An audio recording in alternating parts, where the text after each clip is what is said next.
Hello, welcome back. Good afternoon, and welcome to our concluding session. I'm going to hand over to Professor Nick Nesbitt again, who, after speaking yesterday, has generously agreed to take on the role of introducer and chair of this final session.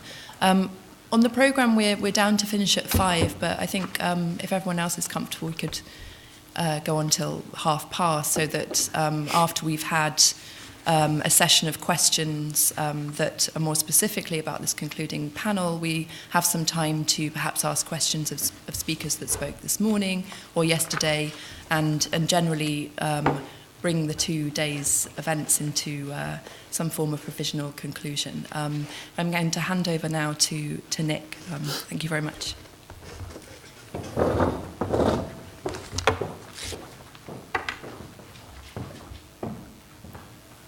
Well, hope everyone had a good lunch break, and welcome back. It's my pleasure to introduce these two wonderful, brilliant, and eminent historians of Haiti to you this afternoon. And I just wanted to offer a few speculative thoughts before they offer us their wisdom. If I were to conjoin 2 bits from the titles of their talks, it would be something like The Shadow of 1804, Ideological Uses of Haiti. And so that leads me just to a few questions. Briefly, let me offer. The creation of on January 1st, 1804, of the first decolonized republic to have banned slavery universally and immediately, should have rightfully shamed and terrified the neighboring Atlantic states, founded as they were upon the economic system of plantation slavery. Instead, Haiti was perceived after 1804 by the slaveholding powers as a terrifying monstrosity. Its revolution and subsequent independence systematically and repeatedly ridiculed, belittled, caricatured, refused, undermined, extorted, repressed, denied, and disavowed. And this, I think, is testimony to the enormous exertions required to sustain and ideologically justify even the largest, most powerful slaveholding societies when they were confronted with the actual existence of this powerful affirmation of equality, a slave-free society founded on the formal abolition of slavery in the 19th century world system. But I wonder, why spend so much time and effort and money over the last 2 centuries to systematically undermine Haiti, to help ensure that it remains what it's so frequently referred to, the poorest country in the Western Hemisphere, in the face of its citizens' every democratic aspiration and development? It seems that we in the North Atlantic world have a problem, and Haiti, a dysfunctional, impoverished, underdeveloped, undemocratic Haiti, has for 2 centuries offered us a handy solution. This problem is something like a void that lies at the core of our societies. And speaking as a U.S. citizen, I think it eats away at that society's democratic foundations. Like any actually existing democracy, ours, of course, has its own singular contradictions, its compromised formations, its oligarchies of interest. But what might that have to do with Haiti? So let me risk putting the matter in more speculative terms. I think that from the very start in 1783, already in 1776, the institution of the rule of law, of a democratic American Constitution, of a Declaration of Independence, of life, liberty, and the pursuit of happiness was built on the foundation of a system of dehumanizing violence. The United States, like the post-1789 French Republic, was structured around a fundamental regime of violence, a void that held together in denial a new nation, suturing its diverse populations and various modes of production to enable the American Republic in its pursuit of happiness. This regime of violence was, of course, plantation slavery, a system that wasn't defeated, but rather was reinforced and radically extended by the achievement of American independence. And if it's true that all states necessarily found the rule of law around some disavowed core of violence, if perhaps all civilization is to some degree a testament to barbarism, it was Haiti's glory and misfortune to have embarked alone to destroy this particular system of total violence and human debasement in 1804 on what appears from a certain perspective a tiny geographic speck on the periphery of the Atlantic world, what de Gaulle might have called a mere Caribbean poussière, a piece of dust lost in the vast Atlantic economy of early modern plantation and slave-based capitalism in the 18th and 19th centuries. France and the young United States, as we know, have vied repeatedly in their efforts over the preceding 2 centuries to undermine Haiti in various ways. Despite the many and varied immediate causes, interests, and motivations in these processes, Haiti's independence, in the richest sense of the word, was from the start, in some vital sense, a threat to these more powerful countries' self-fashioning and identity, not so much a military or an economic or even a political threat, but an ideological terror. The ever-renewed destruction of Haiti and the horror of the earthquake's impact is, of course, the arch example of this, that this is no mere fact of nature.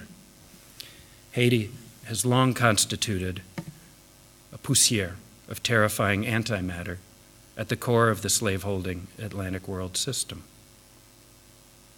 The destruction of Haiti has been strategic then.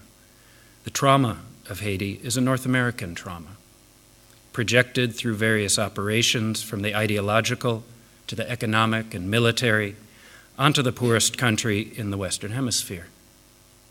Haiti, that dysfunctional, barbaric, undemocratic, undemocratizable Haiti, fatally prone to ever-renewed disasters, that Haiti is a fantasy.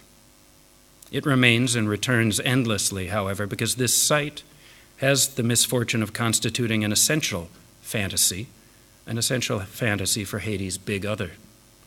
The fantasy obverse of an eminently democratic, developed, and civilized nation. Haiti is the fantasy projection, the negative point that so effectively sustains North American misrecognition and disavowal. Haiti, then, is the repressed, traumatic core of a nation's democratic fantasy. It's not just that that country has the misfortune of being impoverished. How many other sites around the globe could play that role? Haiti, in addition, is the image in negative, the void or the absence of the founding violence of the American and the French democratic republics, slavery. If Haiti's actually at the very center of Atlantic modernity, it's not only because it precociously announced the coming destruction of slavery in the 19th century. Haiti is the impossible truth, the inadmissible real of North Atlantic democratic self-identity. The scandal of Haiti is to have stood as the unthinkable democratic real of this spectral fantasy. Not only the Haitian Revolution, but the defense of democratic empowerment, majoritarian economic and agricultural autonomy, as well as the protection of the rights of the disenfranchised by all means available. These cast the specter of rightful violence before the illegitimate violence of re-enslavement, of occupation, of regime change, of intervention, and the ongoing incursions into Haiti today of global capital. So let me move on now, and with those thoughts, introduce our speakers. And our first speaker is Millery Polonais, and Millery Polonais' teaching and research interests examine the history of U.S. African American and Afro-Caribbean intellectual thought, coloniality in the Americas, human rights and dictatorship, race and sports. He's published articles in journals such as Small Axe, Caribbean Studies, and the Journal of Haitian Studies. He's the author of From Douglas to Duvalier, U.S. African Americans, Haiti, and Pan-Americanism, 1870 to 1964, published with the University Press of Florida. Professor Paulinet was the recipient of the National Endowment for the Humanities Schomburg Scholar in Residence Fellowship in 2012. And currently, he's working on a number of research projects, including the book, The Idea of Haiti, which is an edited volume that's going to be coming out with the University of Minnesota Press next spring.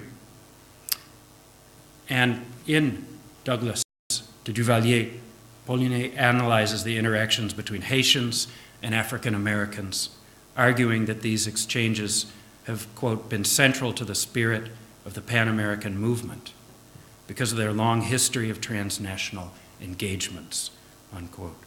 And he moves decisively beyond any US-centric model of Pan-Americanism in that book. Paulinet's reading, in that reading, African Americans from the entire hemisphere fervently pursue Pan-Americanist ideals from Douglas to the Duvalier regime. He explores the multiple schemes of development and uplift and education that explored potential vectors of uplift in Haiti. And so, with that, let me present to you Millery Paulinet, whose talk today is entitled, There's Money and Opportunity Waiting for the Right Man. Miller.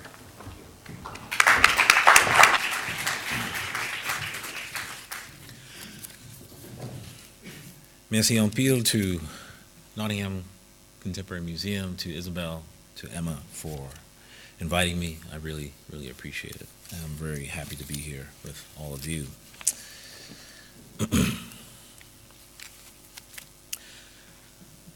35 seconds. The devastating 7.0 earthquake that shook the foundation of Haiti's capital, Port-au-Prince, and neighboring cities on January 12, 2010, has opened up and widened, quite frankly, the door of the new Pan-American order, an imperial order in Haiti, which is intensifying the commercial and ideological uses of the republic. The earthquake in Haiti generated hefty relief and recovery packages, billions more in unreleased pledges, and inspired a myriad of exposés and editorials across the globe on strategies to rebuild the country. Yet, will these strategies, blueprints, and pledges unveil a new Haiti? It's unlikely. Not simply because these strategies tend to be more reactionary than visionary, but because these plans continue to replicate capitalist modes of development that have produced structural underdevelopment and inequality in the Caribbean and other sites where local populations suffer from the adversity of post-coloniality and neoliberalism. Moreover, my hesitation about a recovery tactic stems from the emergence and implementation of reconstruction plans, which fail to discuss power and politics in Haiti at the local, national, and international level, and how Haiti's history informs these dynamics. Again, this failure sort of neutralizes strategies to, as the popular phrase goes, build back better. I'm particularly interested in the proliferation of the reference of a quote-unquote new Haiti during the past 2 years. This idea of a new Haiti is not particular to the aftermath of the January 12th moment, and thus possesses historical roots and insight to understanding potential pitfalls and obstacles to present development plans. The notion of a new Haiti, the notion of new in a new Haiti, possesses histories and meanings, and the deployment of newness is in constant tension with the narratives and epistemologies of Haiti, specifically, and the Caribbean more broadly. In many ways, it exacerbates or intensifies notions of difference or a counter discourse of resemblance to American nation states and its relationship to the modern. In many ways, this notion of difference has become more pronounced in the wake of Haitian reconstruction strategies, media coverage, and even with the reporting, or lack thereof, of the minimal damage and casualties in the Chilean earthquake, 1 month later, in February of 2010, in which that earthquake registered 8.8 on the Richter scale. The media's comparison of Haiti and Chile speaks to the reverberations of race and blackness and its history within the Americas, in addition to the perceptions of adaptability to Western notions of development and progress. In response to multiple reports by U.S. and Latin American press concerning post-earthquake Chilean communities rife with quote-unquote looting, scholar Stephen Volk argued that although these instances of unlawfulness may have been exaggerated, it, quote, provided an immensely troubling narrative for a political class uniformly horrified by the highly unflattering comparisons to Haiti they engendered, end quote. References to looting may be obvious. And there are other sort of less obvious clues in the U.S. press that underscore Chilean progress in lieu of descriptions about Haiti, such as the emphasis on Chile's long-standing building codes, insurance claims, exhibition of technological and government power in the form of helicopters and boats, the estimated $30 billion reserves to rebuild, the search for expatriates from G7 nations like Japan and Britain, and lastly, the prices of Chilean national commodities, such as copper and even wine, how that has sort of affected international markets. So thus, if the narratives of Haiti sort of continue to be mired in the discourse of deviance, how does that inform international relief efforts in the short term and removal and reconstruction plans in the long term? What is the idea of Haiti and how does it inform competing visions of a new Haiti? What have been Haitian responses to this idea historically and currently, and how do they challenge or reinforce it? So embedded within the discourse of a new Haiti and newness are articulations of blueprints. Within post-1804 Haitian history, there are many sort of significant events where Haitian political architects, sympathizers, and hegemonic structures mobilized to create blueprints for Haitian development and political change. Some include the naming of the nation, the writing of the Constitution, the politics of 19th century unification of Haiti's North and South under Jean-Pierre Boyer in 1820, the period after the first U.S. occupation, the tourist boom between 47 and 1956, Haitian exile and anti-Duvalier responses between 1957 and 86, the political and economic program of Aristide in his election in 1991, and now the period the Haitians encounter every day, sort of this post-earthquake moment. So today I would really want to concentrate on primarily on the post-U.S. occupation period in order to better understand the contemporary period and possibly present a cautionary tale to those who claim to be original, those who claim to have a model, those who claim to possess the blueprint to rebuilding Haiti. I'm really talking about the interim Haiti Recovery Commission. And it's important to note that by no means am I conflating post-U.S. occupation and post-earthquake Haiti as symmetrical periods, although both episodes have been impacted immensely by an unprecedented global economic crisis. But I am interested in the ways both periods are thought to present opportunities for Haitians to create a new Haiti, to reshape Haitian political culture and interclass relations, and to make its infrastructure anew. One reads in the historical record the expectations for reform by the Haitian peasantry and the radical elite once the U.S. military evacuated the country in 1934 and Haitian sovereignty was restored. Post-U.S. occupation of Haiti, the period between 1934 and 57, is really an understudied and misunderstood period in the annals of historical research on Haiti. But also it was, as Matthew Smith has argued, quote, modern Haiti's greatest moment of political promise. The two decades after U.S. occupation brought about an increase in transnational and interracial cooperation, as Smith talks about sort of popular labor struggles, political parties, some vibrant ideological struggles. And thus, similar to the optimism that followed the traumatic and violent event of U.S. military occupation, the post-earthquake literature is embedded with the idea that Haiti's natural disaster holds a tremendous amount of promise for the nation. By May 2010, billions were pledged, although not released. And in December 2011, President Michel Martelly declared in front of foreign investors that Haiti was, quote, open for business, end quote.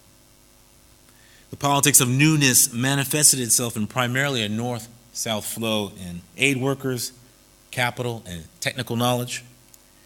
And yet, although newness has much to do with the discourse on difference, one can also make the argument about its relationship to a discourse on sameness. We're thinking a little bit about sort of Walter Mignolo's The Idea of Latin America and how he sort of talks about newness in that work. The ways in which this discourse on sameness is implementing plans and programs that adopt Western imperial modes of development in the likeness of the West. So more than 70 years earlier, in April of 1934, Haitian President Sténion Vincent made similar remarks to Martelly regarding the commercial viability of the nation. Vincent paid a special visit to several sites in Harlem while on a goodwill trip to the United States to discuss with FDR the future of Haiti-U.S. relations. And during his quick visits to the Dunbar National Bank, the Harlem YMCA, and the Paul Laurence Dunbar apartments, the New York Age reported that Vincent exuded a spirit of racial solidarity and cooperation. At a luncheon in his honor at the Harlem Y, the Haitian president remarked that he, quote, envisioned a great opportunity for progress for the two groups in Haiti and the U.S., and encouraged U.S. blacks to explore the tremendous agricultural advantages, especially in the production of coffee and cotton. Arturo Schomburg, the Afro-Puerto Rican bibliophile, who provided the opening remarks at the luncheon on the history of Haitian independence, appropriately noted that, quote, world, and especially of the Negro in this country, are on President Vincent and his nation, end quote. Indeed, the African-American gaze remained fixed on the business potential of Haiti. The post-occupation period presented an opportune time to speculate despite the economic hardships that typified Depression-era politics. In many ways, we have to sort of contextualize this as sort of this African-American collaboration and migration, cultural memory since the early 19th century was part of a larger project, sort of what I argue in the text, in my book, is to finish the unfinished Haitian Revolution in sort of this entrepreneurial, neoliberal, sort of earlier neoliberal way. President Vincent's call for investment and financial collaboration met with positive responses from African-American and Haitian businessmen willing to shape an ambiguous plan into concrete action. In May 1934, A.L. Holsey, the director of the National Negro Business League, wrote to Claude Barnett, the founder of the Associated Negro Press, about African-American delegates' plans to meet with Haitian officials in a semi-official conference for a thorough discussion of the possibilities of establishing a Haitian Afro-American Chamber of Commerce, which was based in New York City. Intrigued, Barnett responded that, quote, certainly nothing could be more desirable than the establishment of a cordial understanding between our Haitian brethren and our American group, end quote. Léon Desport, a Haitian and general manager of Utilité d'Haïti, a bus company in the Haitian import business, attempted to sell shares of his company to African-American investors in that same month of August. Within the same month, the newly formed Haitian Afro-American Chamber of Commerce assembled some of the leading African-American engineers, businessmen, educators, veterinarians, nautical experts for a short, self-financed fact-finding trip to Haiti to meet with Vincent and other Haitians of good standing who were willing to enter into this entente cordiale with their black brethren from the U.S., from Haiti. For the rest of the 1930s, the Chamber of Commerce served as the stepping stone for commercial projects between the two groups. Like many capitalist enterprises, some of these joint ventures failed and others flourished. And I'm less interested in the success or failure of these small ventures than I am in the political ideas and calculations that foster the need to articulate, create, and publicize transnational commercial ventures and in the politics and social conditions that informed their implementation. We see that the African-American tradition of commercial ventures developed for the most part for the purpose of individual mobility and collective advancement, directly linked with the local, national, and international arena. It is in this vein that I situate African-American and Haitian capitalist ventures. These ventures complemented Washington's and Port-au-Prince's foreign policy objectives of inter-American cooperation. Yet given the racist and paternalistic history embedded in U.S. Caribbean, U.S. Latin American relations, we should also interpret African-American and Haitian enterprises as representing direct challenges to U.S. intervention of Washington-centered Pan-American project of collaboration. Thus, we need to ask, how did African-American professionals reconcile the conflicting ways that their plans for transnational racial uplift both reflected and challenged U.S. power politics? As firm capitalists, Barnett and others espoused the language of development as really the only immediate option for creating a competitive Haitian society within the Americas. Moreover, Haiti's potential industrial financial accomplishments provided a symbolic space for African-descended peoples, particularly U.S. blacks, to articulate the economic and political possibilities of an independent black state. So if the post-World War II period in Haiti was an era of projects, the 1930s was a decade of commissions, examining the problems affecting and the possibilities of improving Haiti's infrastructure. You have 3 led U.S. investigative commissions in 4 years, the Hoover organized Forbes and Moulton commissions, and followed by the Haitian Afro-American Chamber of Commerce Commission in 1934, which really highlighted U.S. attempts to study and become architects of Haitian affairs. On August 17, 1934, the commission sailed from New York City to Port-au-Prince. And during their week-long study, members of the commission inspected the teacher and agricultural training school in Damien, visited the Latibonite Department of Haiti, in which Dr. Willis, you'll see 1, 2, 3, the third to the right, chairman of the commission, who was also a professor of French at Alabama A&M, observed that the Latibonite region was, quote, a vast underdeveloped area which awaits settlers from America who with patience, money, and brains can make that valley blossom like a rose, end quote. Also in his discussions with Vincent and other Haitian officials, Huggins was quoted saying, quote, the careers of Louverture, Dessalines, and Christophe represent a rebirth in the New World, of the spirit of the ancient Ethiopian kings and of the earlier builders of empires in West Africa. The citadel of Christophe and Milo, 3,000 feet above the sea, is but a flash of the black man's urge for massive building, as shown in certain ruins in the Nile Valley, the West Coast, and the Zimbabwe in South Africa, end quote. Demonstrating achievement in the black diasporic world continued to be a significant activity as the Haitian government tried to reshape its image and rejuvenate its economy during the post-occupation era. The interconnectedness of material wealth, architectural mastery, ancient notions of empire building, and revolutionary resistance to colonial oppression seemed to serve as a blueprint to racial progress for the Commission and substantiated African-descended peoples' participation in the evolution of modernity. Additionally, Commission member Joshua Cockburn, a Bahamian real estate broker and a former captain of the SS Yarmouth, the first ship of Marcus Garvey's UNIA Black Star Line, possessed extensive nautical experience and examined the utility of Haitian ports. Realizing that the key to boosting commercial relations between Haitians and African Americans was fostering an excellent shipping industry, Cockburn noted that Haiti possessed several valuable and operative ports. However, shipping rates were as much as 3 times higher than those at other ports in the world. These exorbitant rates created an extreme burden on Haitian peasant goods, a group that Cockburn noted, quote, must overcome the handicaps of tariffs in order to effectively contend in the international marketplace.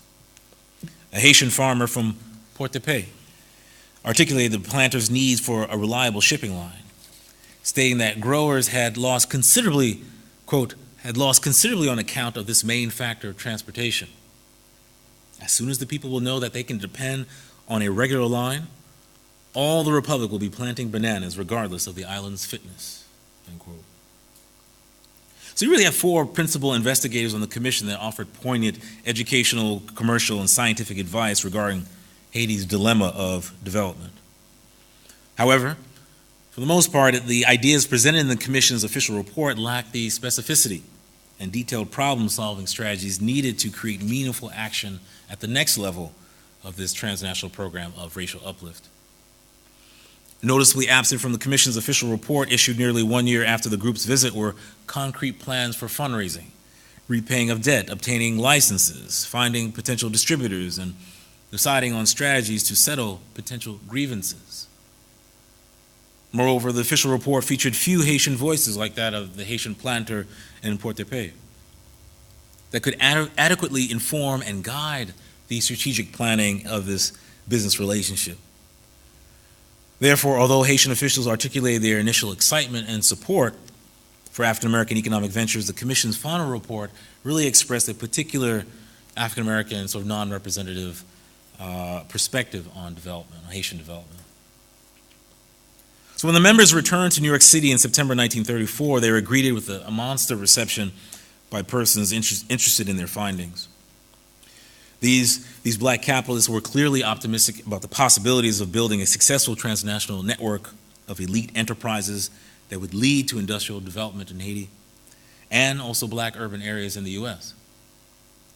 The welcoming party members asserted that they, quote, cast in their lot with the policy of good neighborliness inaugurated by their illustrious leader of the American people, Franklin Roosevelt. Now, several organizations emerged within a few years of the Commission's trip to Haiti. Often these companies maintain identical staff, were offshoots of one another, or had their offices just a few blocks from one another in Harlem. In July 1935, Alvin C. Gary, Secretary of the Haitian Afro-American Incorporated, and also Director of Untitled Chapter in New York, wrote that the time was ripe for skilled black technicians and engineers to handle technical aspects of importing goods and services to Haiti. Serving also as the organizer of the Haitian American Appliance Company, Gary told Barnett that the HAAC did not want to limit the scope of the organization to Haiti, but also was thinking about sort of Ethiopia and Liberia in this economic picture. Gary further noted that Haitians provide so much support that the Haitian business community published a magazine called Goodwill. It was written in French, Spanish, German, Italian, and was founded in 1934 in Port-au-Prince. In 1935, Ludovic Rosemont organized a Goodwill Commission of Haitian merchants who spent several months in the U.S. studying modern business methods and commercial possibilities between Haiti and the U.S. African-American entrepreneurs affiliated with the Chamber of Commerce believed that their work fulfilled two missions. First, to expand capitalist ventures abroad to realize the promise of modern industrial and technical development in the black world.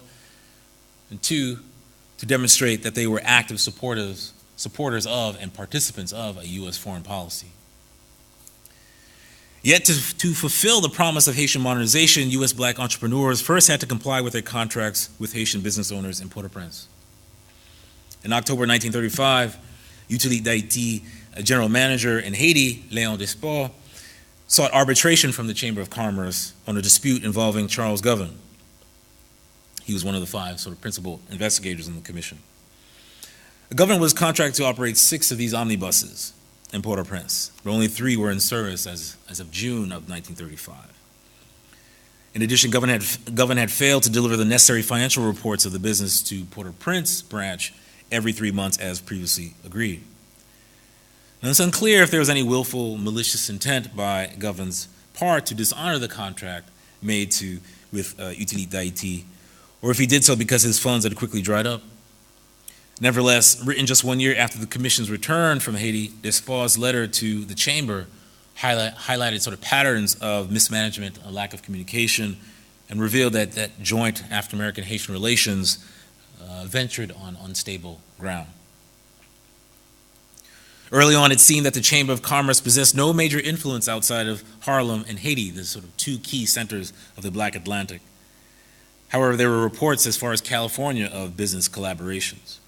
including the Haitian Coffee and Products Trading Company in 1935 by Major R.R. Wright. Apparently influenced by Joshua Cockburn's glowing report about opportunities in Haiti, the wealthy banker bought a sizable amount of Haitian coffee to be distributed in the U.S. He also, in April 1937, Wright went on a sort of goodwill tour with 5 influential, well-to-do African Americans, businessmen, and attorneys. And the U.S. State Department made note of this, of Wright's trip, and although it typically encouraged commercial relations between the U.S. and Haitian citizens, Washington officials conveyed a tone of amusement for the, quote, very vague and general talk by African American investors who have given no indication of being prepared to make such an investment. Major Wright may have increased his order for coffee, noted George A. Gordon to Sumner Wells, the Assistant Secretary of State. However, he went on to say that, quote, President Vincent has indicated that although he's been trying all week to elicit some definite suggestions or proposition from these visitors, he's completely failed to do so. And in a rather humorous vein, he indicated that this was just what he expected, end quote. So we see the tenuous strands of Haitian and African American relations sustained by the Chamber of Commerce slowly eroding due to this oftentimes ambiguous plans, breach of contracts, and a lack of adequate credit and startup capital due to economic pressures and Depression-era politics during this time period. You have several Latin American states that have defaulted on loans during this time period. Haiti faced increased competition from French colonies and in Asia and Africa, which soured negotiations for French credit loans. And the timidity of African American investors such as Wright must be placed in that economic context. By 1934-35, U.S. aid to Haiti had decreased.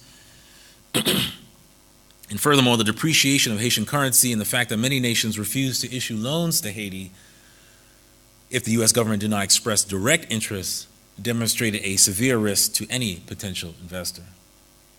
Lastly, President Vincent's dismissive remarks about African American commitments did not take into account the early rumors and reports of Haitians being killed on the Dominican-Haitian border. This bloody reality horrified African American sympathizers like Walter White and James Weldon Johnson on a human rights level, and at the same time that it drew pause from potential investors concerned about the potential loss of agricultural labor. So the Chamber of Commerce really existed for less than 5 years, and the correspondence between Haitians and U.S. blacks and efforts to improve Haiti vigorously continued after its dissolution. And you see that sort of the politics sort of shifted between African Americans and Haitians a bit, where it was sort of less concentrated on economic ventures and now thinking more so about tourism activities. And you have people like James Clinton, Claude Barnett, Walter White, who proved to be really significant figures during this time period. Clinton was a Tuskegee airman, a World War II veteran, a graduate of Tuskegee, who in 1949 installed and operated the first modern laundry service in Haiti.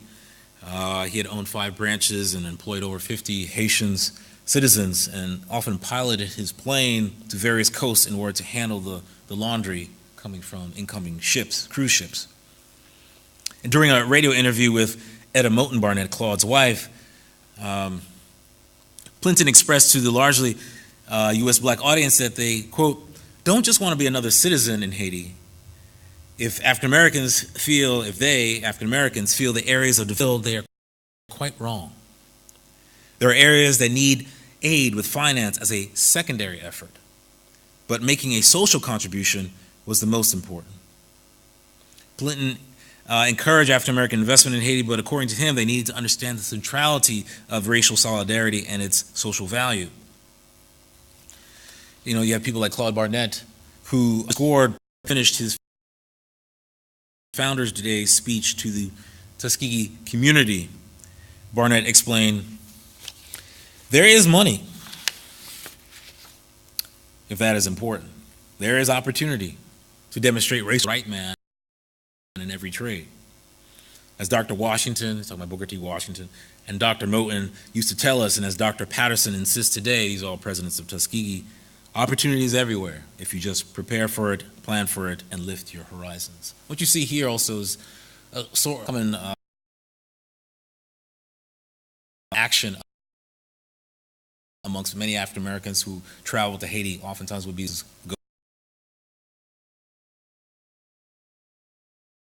go to memorial sites of Toussaint, Dessalines, and lay wreaths. The Chamber of Commerce Commission also did the same thing. This is Barnett in 1950 doing the same thing. So in 1934, you see this. In 1952, you see this in various other times. You see here Barnett, who's also sort of that liaison, bringing many sort of middle class, aspiring class African Americans to Haiti several years. This is in 1952. And as you can see, Barnett is 1, 2, 3 to the right. You have Walter White, who was secretary of the NAACP, which I talk about. The short-lived Haitian American Advisory Board for Economic Development, which sought to organize new enterprises in Haiti on a basis that would protect the interests of Haiti and its people. And one of his sort of major accomplishments was organizing a successful public relations campaign to improve Haitian tourism between 1947 and 1955. We see the numbers doubling, quintupling tourist arrivals from about 8,000 to about 70,000 by 1955 or so. You know, and many sort of these images of sort of what Brenda Plummer calls sort of the golden age of tourism during this time period, in which, you know, Haitians would actually come on the tarmac to greet you as you come off the plane. Various sort of images of casinos, things that I always think about when I think about sort of when my parents sort of tell stories about Haiti of the 1950s, and the ways in which they sort of romanticize it in different ways. Here's a picture by Gordon Parks. One of the sort of achievements that Walter White, through the public relations campaign, was getting Paul Magare to visit the U.S., and he did sort of a historically black college tour and receiving honorary doctorates from Fisk University in 1955. But one of the main achievements was to get Paul Magare on the cover of Time magazine. So this is sort of the ways in which African Americans was really involved in sort of trying to get to develop Haiti through this notion of tourism. Right. So we see the same tourist model of development occurring with various twists in 2004 and resoundingly after 2010. You know, from Ron Daniels' failed Cruising into History event in 2004, which was supposed to promote the bicentennial of Haitian independence. Actor Danny Glover was supposed to be a central figure attached to that project, to the intensified encroachments of Royal Caribbean cruise lines in Labadie, north of Haiti, who in many ways are erecting school buildings that the Haitian government cannot maintain or pay for these teachers. So you have just many sort of new school buildings that are being built but are just empty. Energy companies like Global Renewable Energy. There was a YouTube video that was sort of being passed around throughout the diaspora and others, so people interested in Haiti, in which Global Renewable Energy was starting the Lagonave, basically transform Lagonave, the island right off the coast, Port-au-Prince, into this energy and tourism sector, with the residential and commercial projects, a private industrial airport, petroleum product tank farm. So that project was supposed to sort of, I'm not sure where its stages are right now. Some people say that sort of it's not going to happen anymore, but it was supposed to provide at least 18,000 jobs will be created. Employment that is unquestionably needed in a country where many Haitians participate in the informal economy. However, there are many questions about this tourist model of development and its ability to effectively aid struggling economies, particularly in its efforts to pay Haitian workers a livable wage, to train them beyond the service sector, and to produce healthy professional middle class, and to allow the state to make life-affirming decisions for its citizens without the threat of foreign control or foreign disinvestment.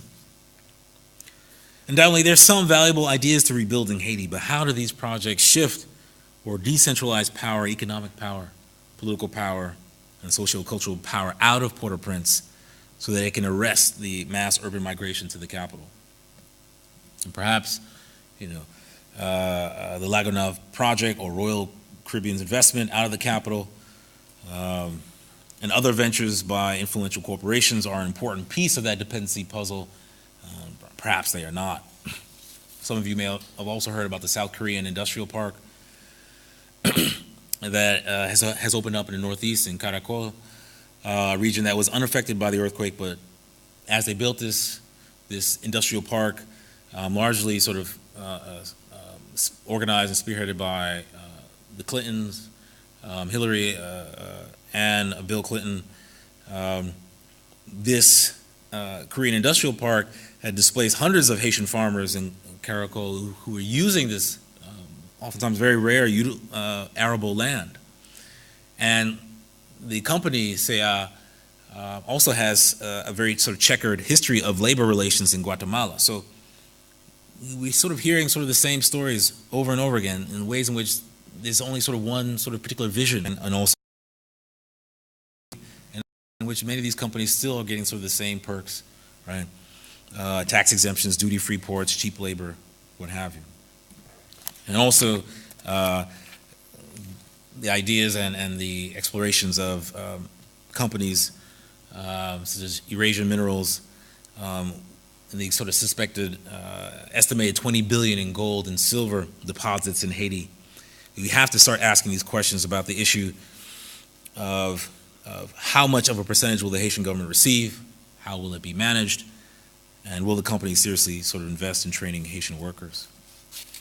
So what has become apparent over the past 2 years is that the response to the earthquake in Haiti has produced another Pan-American moment within global and contradictory discourses between militarism and humanitarianism, international cooperation, political intervention, and security.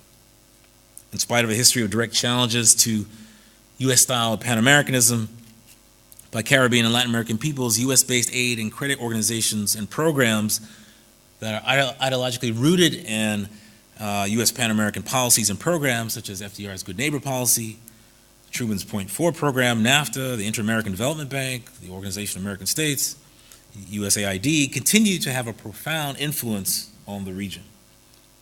Right?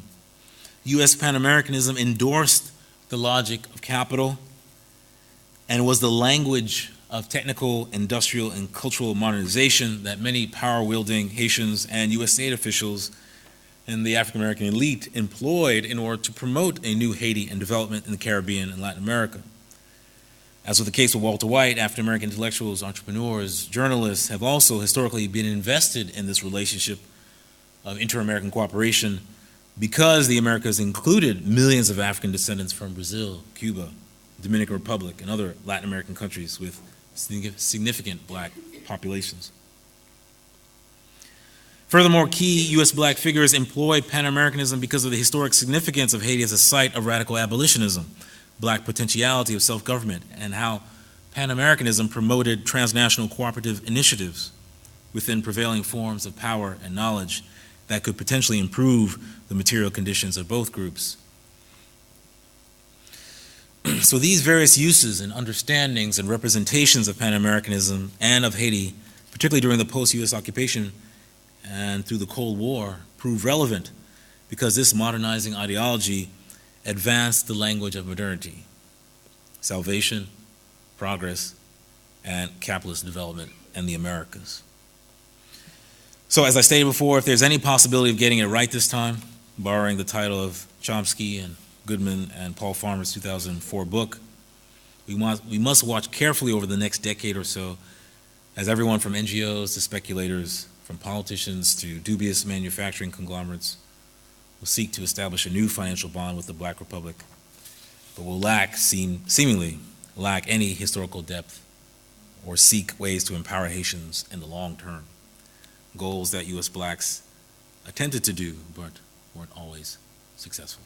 Thank you.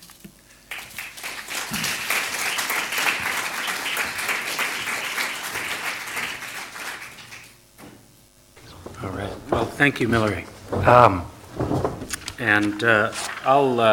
just move right on before we come back to a joint discussion after Matthew's talk. And so our next speaker is Matthew J. Smith, who's a lecturer in history and at the, sorry, I don't have it here, at the University of West Indies in Mona. That's right. Dr. Smith completed his doctoral studies in Latin American history with a minor in modern U.S. history at the University of Florida. His main area of research is in Haitian politics and society after the U.S. occupation, 1915 to 1934, and Haitian regional migration in the 19th century and early 20th century.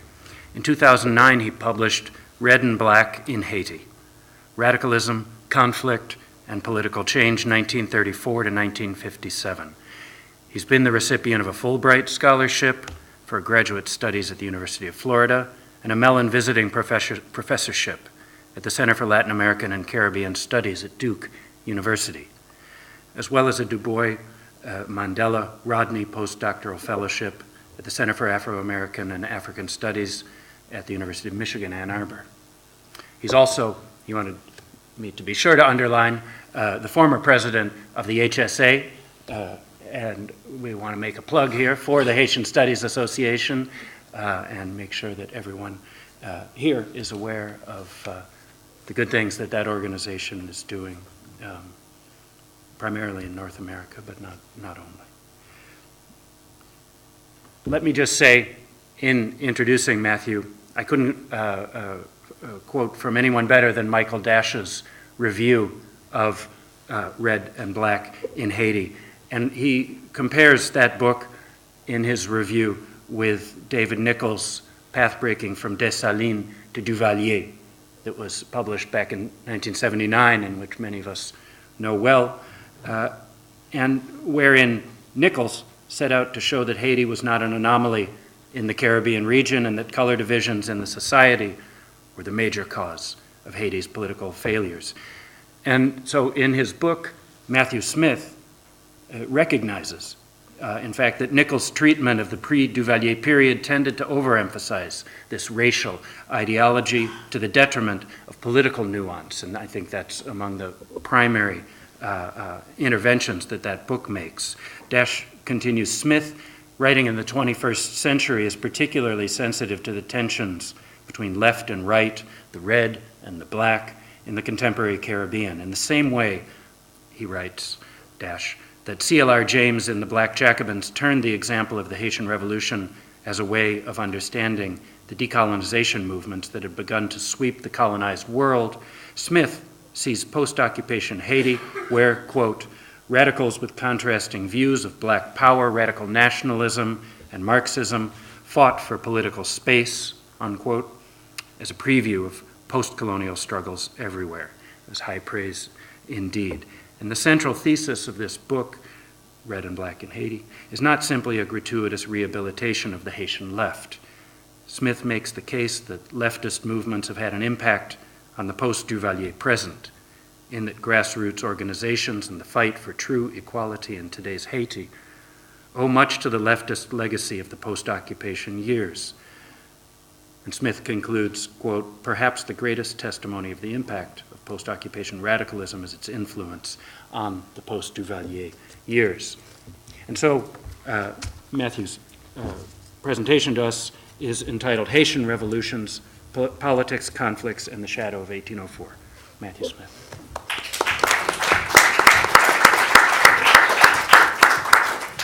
Thank you very much, Nick, for the introduction. Just a quick switch here of the technology. It's the first time I'm doing this, so hopefully we won't have too many hitches, or none. Would be good. Let's make sure it comes up.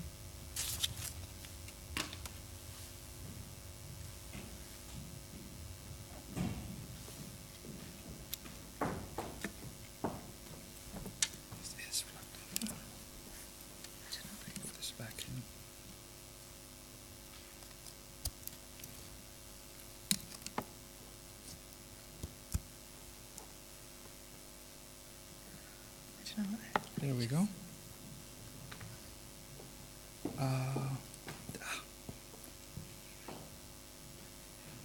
Okay, I want to start by echoing what my colleagues and previous presenters have said by thanking the organizers for the conference, Isabel, Alex, Leah, Emma, for inviting me. I'm really honored to be part of this conference. It's been a real treat to be able to not only meet a lot of new faces, but also kind of spend some time with some colleagues that I don't get an opportunity to see a lot of, and also to hear the great work that people have been doing, and to learn from them, and also to be part of the general exhibit that's been going on, and to really see that and see the tremendous work that's been done on that. And so I congratulate you all for that work.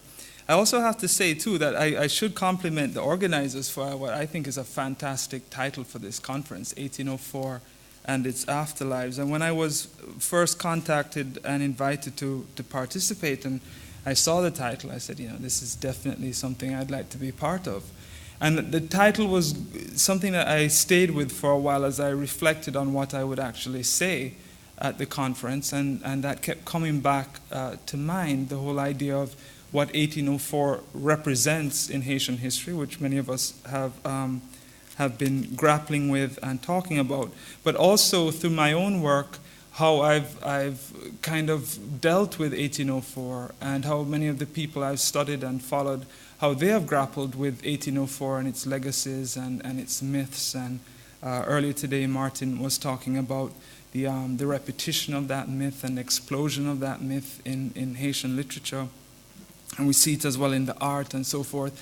And so I kept that in mind as I tried to work through these comments and these points that I want to share with you now in my presentation. And so you hopefully see some of the linkages there, as well as linkages with some of what Millery presented just now.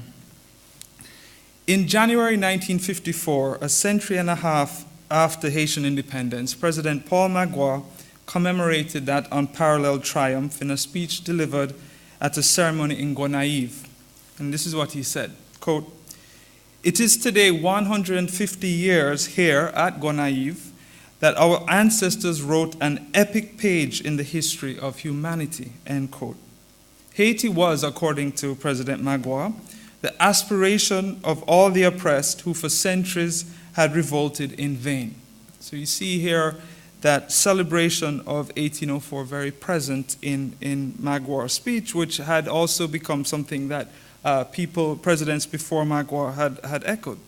However, further on in his speech, Magloire moved beyond praise to a brief reminder of Haiti's difficult life since independence, where the high ideals of the creators of 1804 were too often transmuted into self-serving clarions. Here's what he said.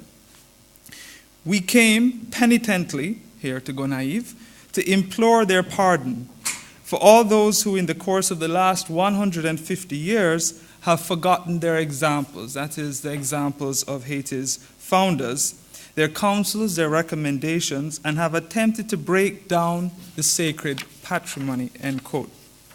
This was a sober comment that acknowledged the persistent conflicts and tensions that marked Haiti's political history since its beginning. These conflicts, which according to Magloire, quote, "attempted to break down the sacred patrimony," were so obvious a feature of the Haitian past that it would have been surprising if Magloire completely ignored them in his address on the occasion of the 150th anniversary of independence. Haiti was founded on a revolution that transformed global understanding of universal rights, decolonization, and freedom. But in Haiti, the Haitian Revolution was in many ways the beginning of a history of revolutions, each bringing with it the promise of the fulfillment of the glory of 1804, yet in many ways failing to do so. For the men who made them, each revolution was important to their generation, as they claimed their intention was to bring Haiti out of its perceived perpetual quagmire. In fact, each of Haiti's leaders in the 19th century who came to power by overturning his predecessor on a wave of euphoria treated the achievement as revolutionary. And the very word revolution became part of the lexicon of discussions both within and outside of Haiti regarding political conflict and overturns of presidents, etc. It became synonymous with Haitian politics and conflict for most of that period going into the early 20th century. The result of all of this has been a seemingly perplexing history of successive conflicts that has often deterred historians from close and rigorous study of Haiti's political history after 1804. Most observers of the late 19th and early 20th century were at best condescending about Haiti's frequent revolutions, which were taken as evidence of the failure of black independence and self-government.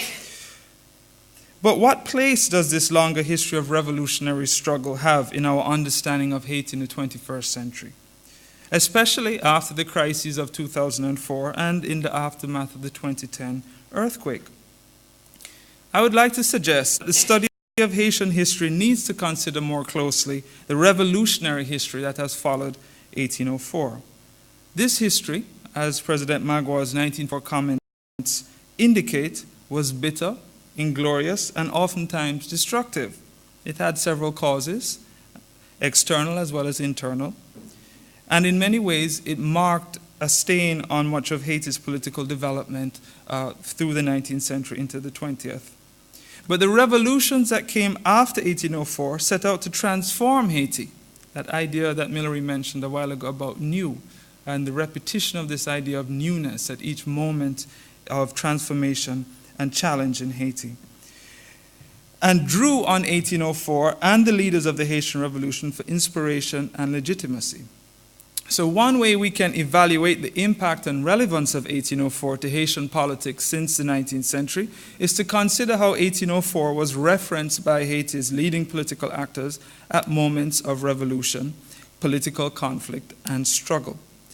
This is what I intend to do this afternoon as a way of inspiring discussion on the legacy of 1804 politically within Haiti, how we can kind of reappraise the myth of it, but also come to understand its political meaning in the development of the Haitian state.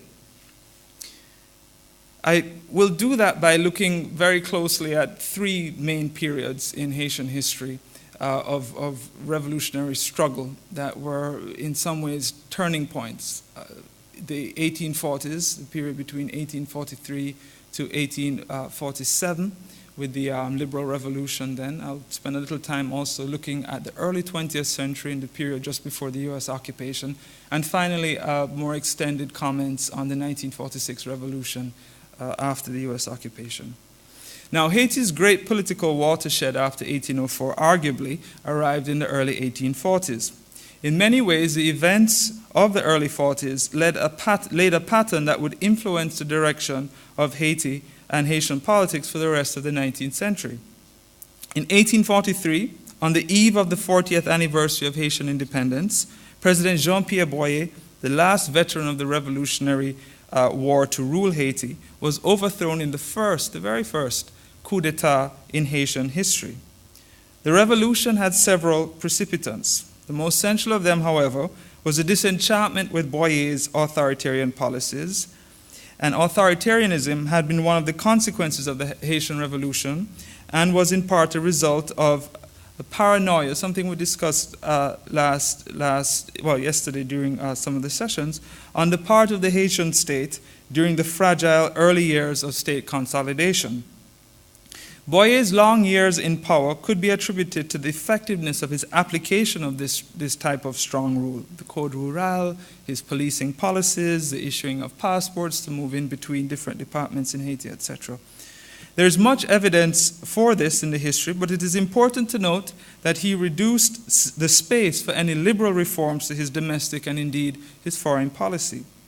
Therefore, when a liberal movement for reform grew in the south of Haiti, at a time when the Boyer administration became increasingly vulnerable to attack, besieged by problems in the north associated with a devastating earthquake in Cap-Haïtien in 1842, a massive fire in early 1843 in Port-au-Prince, and a burgeoning independence movement in Spanish Haiti, the Dominican Republic, which was then part of the Republic of Haiti at the time, increased defections from the army and weakened Boyer's hold. The liberal movement, therefore, was able to successfully overthrow the government and replace it with a new government led by Charles Rivière-Erard. Now, I mentioned this early revolution not only because of the circumstances in which it broke out, but also because of its consequences. Boyer was forcibly overthrown, and with considerable assistance from the British government, which then had a very close relationship, well, developing a close relationship with the Haitian state, was sent into exile to Jamaica. In Haiti, however, the 1843 revolution opened up a new space for political change, envisioned by its authors to be a liberal change. Mimi Sheller, who's done really fantastic research on this period, has convincingly argued that the demands of the new revolutionaries were far-reaching and highly democratic insofar as they sought to institute a form of rule that ran counter to what had prevailed in Haiti post-1804. So what were these goals, and how did the revolutionaries of the time see them? In one of his first proclamations issued after Boyer's ship had sailed for Kingston, Erard made clear that the constitutional reforms he had in mind would indeed be far-reaching. As he said, quote, 1843 was a revolution unique in the annals of the world, a revolution entirely moral that will change the face of Haiti. Again, this idea of this moment as being part of a transformation will change the face of Haiti. I have called for the people to put me as its head, to execute its resolutions, and to revindicate its rights too long denied, end quote.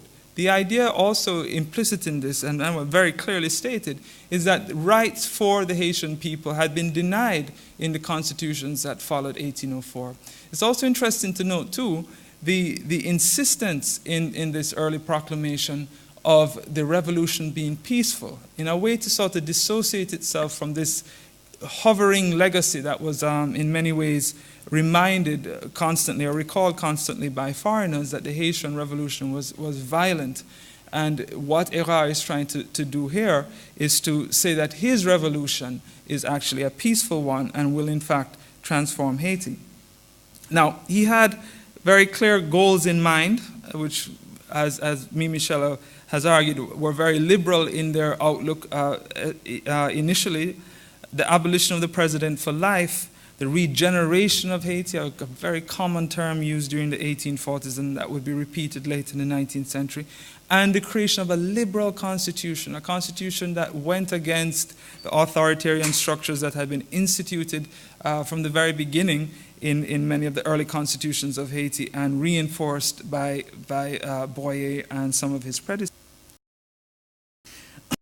Now, Erard, however, was unable to surmount the tendency towards state militarism. And within his first year in office as Haiti's president, he actually reinforced military rule. For those opposed to the transformation, the group of southern opponents that would become the Piquets, under the leadership of Akao, felt that something more dramatic had his army staged an uprising in the south against the government in the name of for pro-president. The whole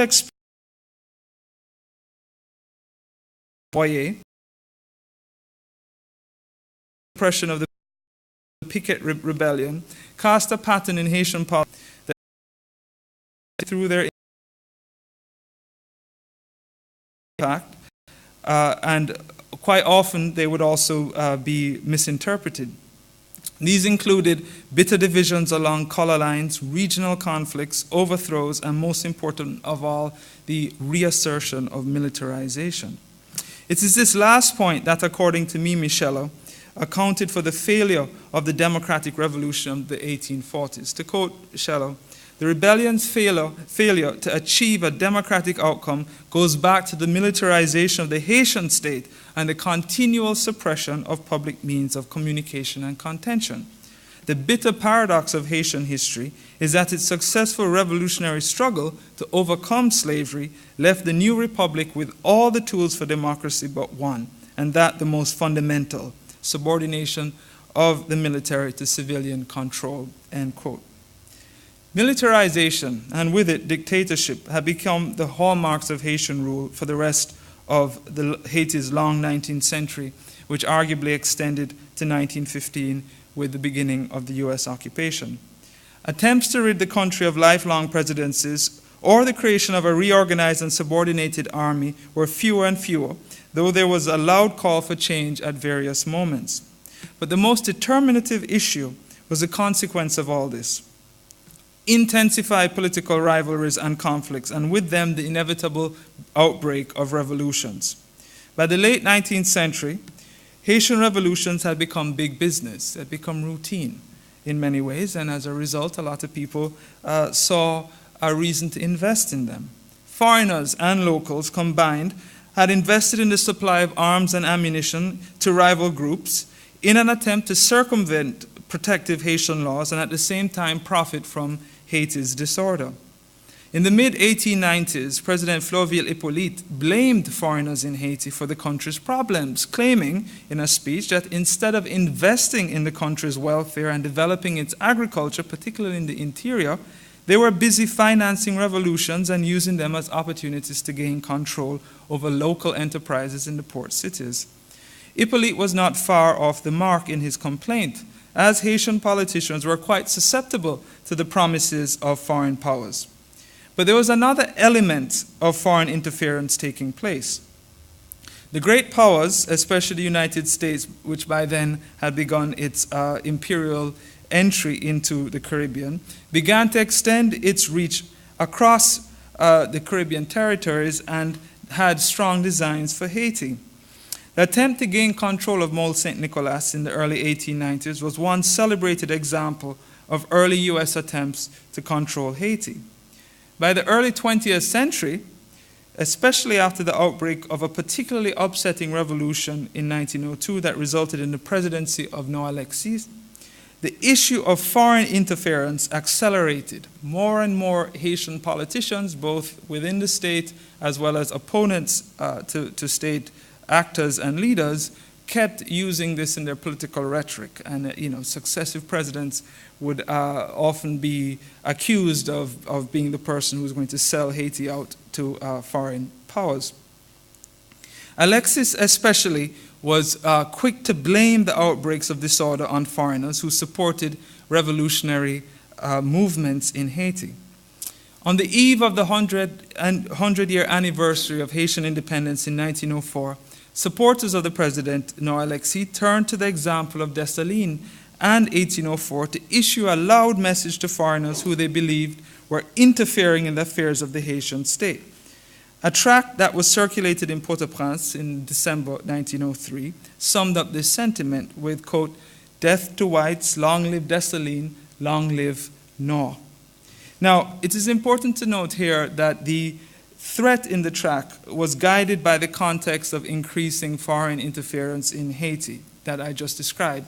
At no moment in the revolutions that happened in the 19th century was there any real threat to the lives of foreigners, and there was never really any call to attack foreigners.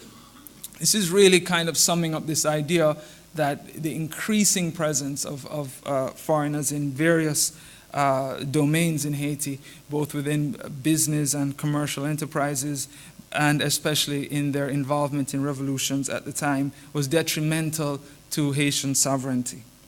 Okay. The assertion of patriotism in this tract, in this sentiment, could not hide the reality that Haiti in the early 20th century had fallen into a dangerous cycle of persistent revolutions. Between the presidency of Noah Alexis and the U.S. occupation, the country faced a series of revolutions, each producing similar outcomes: military overthrows, violence, and short-lived presidents. Haitians looking at this state of affairs from afar were wont to lay blame on the country's rulers for their failure to achieve the goals of 1804. They were equally disdainful of the denial of democratic institution building by the persistence of military authoritarianism. This tendency often produced volatile clashes between military rivals who were less inclined to relinquish control to civilian rulers. Although the majority of the population were purposefully kept out of politics, denied the franchise and rights, and often conscripted into provincial armies during moments of conflict, they experienced the effects of a weak state that increasingly became more vulnerable to foreign intervention. Haitian thinkers living in exile in the early 20th century wrote a great deal about this state of affairs, most notably the intellectual and presidential hopeful Antino Fiamme, whose writings from St. Thomas and his advocacy for civilian rule became well known. But it was Fiamme's close supporter, Dr. Rosalvo Bobo, who was part of the Fiamme party, who seemed to capture best this disenchantment with Haiti's political situation and the dire consequences of repeated revolutions. Bobo had been imprisoned by Nor Alexis. When he was released, he joined Antino Fiamme in St. Thomas, and from there he would write various political tracts and pamphlets that would be sent to Haiti as a way of trying to not only champion Fiamme's cause, because at the time Fiamme still had intentions of becoming president of Haiti, but also to critique the government and critique what he saw as the direction Haiti had been going in. So, in December 1903, again on the eve of the centenary of Haitian independence, Bobo makes a statement about where Haiti had come over the past 100 years. And here you see an interesting critique. I'll just read a few bits of it. Haitians, you speak of celebrating the centennial of your liberty. It really isn't so very clever to find reasons for new delusions. I am tired, my fellow countrymen, of our stupidities. We entertain the world which only knows of our existence through revolting caricatures. A bit of shame let's see in the absence of moral grandeur. Centennial of our freedom? No. Centennial of blacks enslaving blacks, centennial of our follies, of our turpitudes, and amidst unceasing pretensions of our systematic retrogression. The 1st of January 1904, if anything at all must be done, we'll ask forgiveness from Dessalines, from Toussaint, from Capois, from all the immortal legions of our history. There are many interesting points to note about this centennial address by Dr. Bobo. First is its contrast to the position taken by Nor Alexis' supporters on the slide I showed earlier, where the first one seemed to support the view that foreigners had a heavy hand in shaping the political scene in Haiti, which was so conflictual and tumultuous. In Bobo's assessment, Haitian rulers were to accept blame for the country's position. Through their, as he says, political crimes, they turned Haiti into a country of misery and filth. The other thing to note is Bobo's insistence near the end of the extract I have on the screen that Haiti's rulers had failed Dessalines and Toussaint, and the country should ask forgiveness from them, a sentiment that Paul Magloire would share 50 years later in his address on the 150th anniversary of Haitian independence. There's also a sense in this statement that the conflicts nurtured in the mid-19th century had become deeply ingrained in the Haitian body politic by the early 20th century. Elite politicians like Bobo and Fiamme regarded themselves as part of a progressive vanguard that could possibly reverse this. They believed that once they assumed political control through revolutionary means, as there was no other way to get control of the state in Haiti at that point in time, they could then create a vision of a non-militarized Haiti, a Haiti that would be run by civilians and a Haiti that would be more liberal and all-encompassing. And to this end, Fiamme himself, who was a general, refused to even use the term general. He wanted to always be referred to as Monsieur Fiamme and not General Fiamme, as a sort of symbol of his stance against this sort of militarized way of Haitian state control. But it was generals who had the power, not the civilians, and without power, there could be no victory for liberals like Bobo, Fiamme, or their supporters. More importantly, the high stakes that state power promised meant that the struggles for that power would become increasingly vicious. As the United States in particular searched for more direct entry into Haitian politics, the country's political circumstances continued to deteriorate. Contemporaries believed that there was an inevitability to U.S. occupation in 1915. that the way in which the Haitian state was running, the way in which it was easily overturned, that at some point in time a foreign power would intervene, and given the interest that the United States had in the Caribbean at the point in time, it would be the United States. When Fiame died in 1911 in exile in St. Thomas, one observer wrote that now the United States will be the new master of Haiti. A British official, a British diplomat in Port-au-Prince, was even more caustic in his prejudice assessment written in 1909 of what he saw as the ultimate consequence of Haiti's fate. Quote, "The Haitians, the mongrel descendants of the sweeping of Africa, should fall as they inevitably will in the clutches of the Americans, the mongrel descendants of the sweeping of Europe," end quote. Now, notwithstanding the pejorative aspects of this quote, it does share with many commentaries of the time the idea that there was some sort of certainty to U.S. intervention, given both the larger picture of U.S. imperialism in the region, especially in neighboring Cuba, and the circumstances of Haitian political instability. Internal and external pressures then precipitated the 19-year occupation of Haiti by the United States. Now, there are many things which can be said of the United States occupation, but it is important to consider, for the purposes of my talk this afternoon, the political outcomes. In the final section of my presentation, I want to spend a little time on these political outcomes, reflecting on them and reflecting on the post-occupation political moment, particularly in relation to the Revolution of 1946, the last major revolutionary period in Haiti prior to the fall of the Duvalier dictatorship 40 years later. After the U.S. occupation, Haiti did not emerge from it in 1934 politically transformed, as was the hopes of the Haitian elite who had welcomed the United States Marines in 1915, or even the President Stéphane Vincent, who referred to Marine withdrawal as the second independence of Haiti. It was a second independence, according to Vincent, 130 years after the first, that shared with it once again the promise of a new politics, the promise of a new era of development in Haiti. The 19th century patterns of instability were no longer present, to be sure, but the power dynamics had shifted. A new political class that featured prominent middle-class intellectuals fervently asserted themselves in the Haitian political space.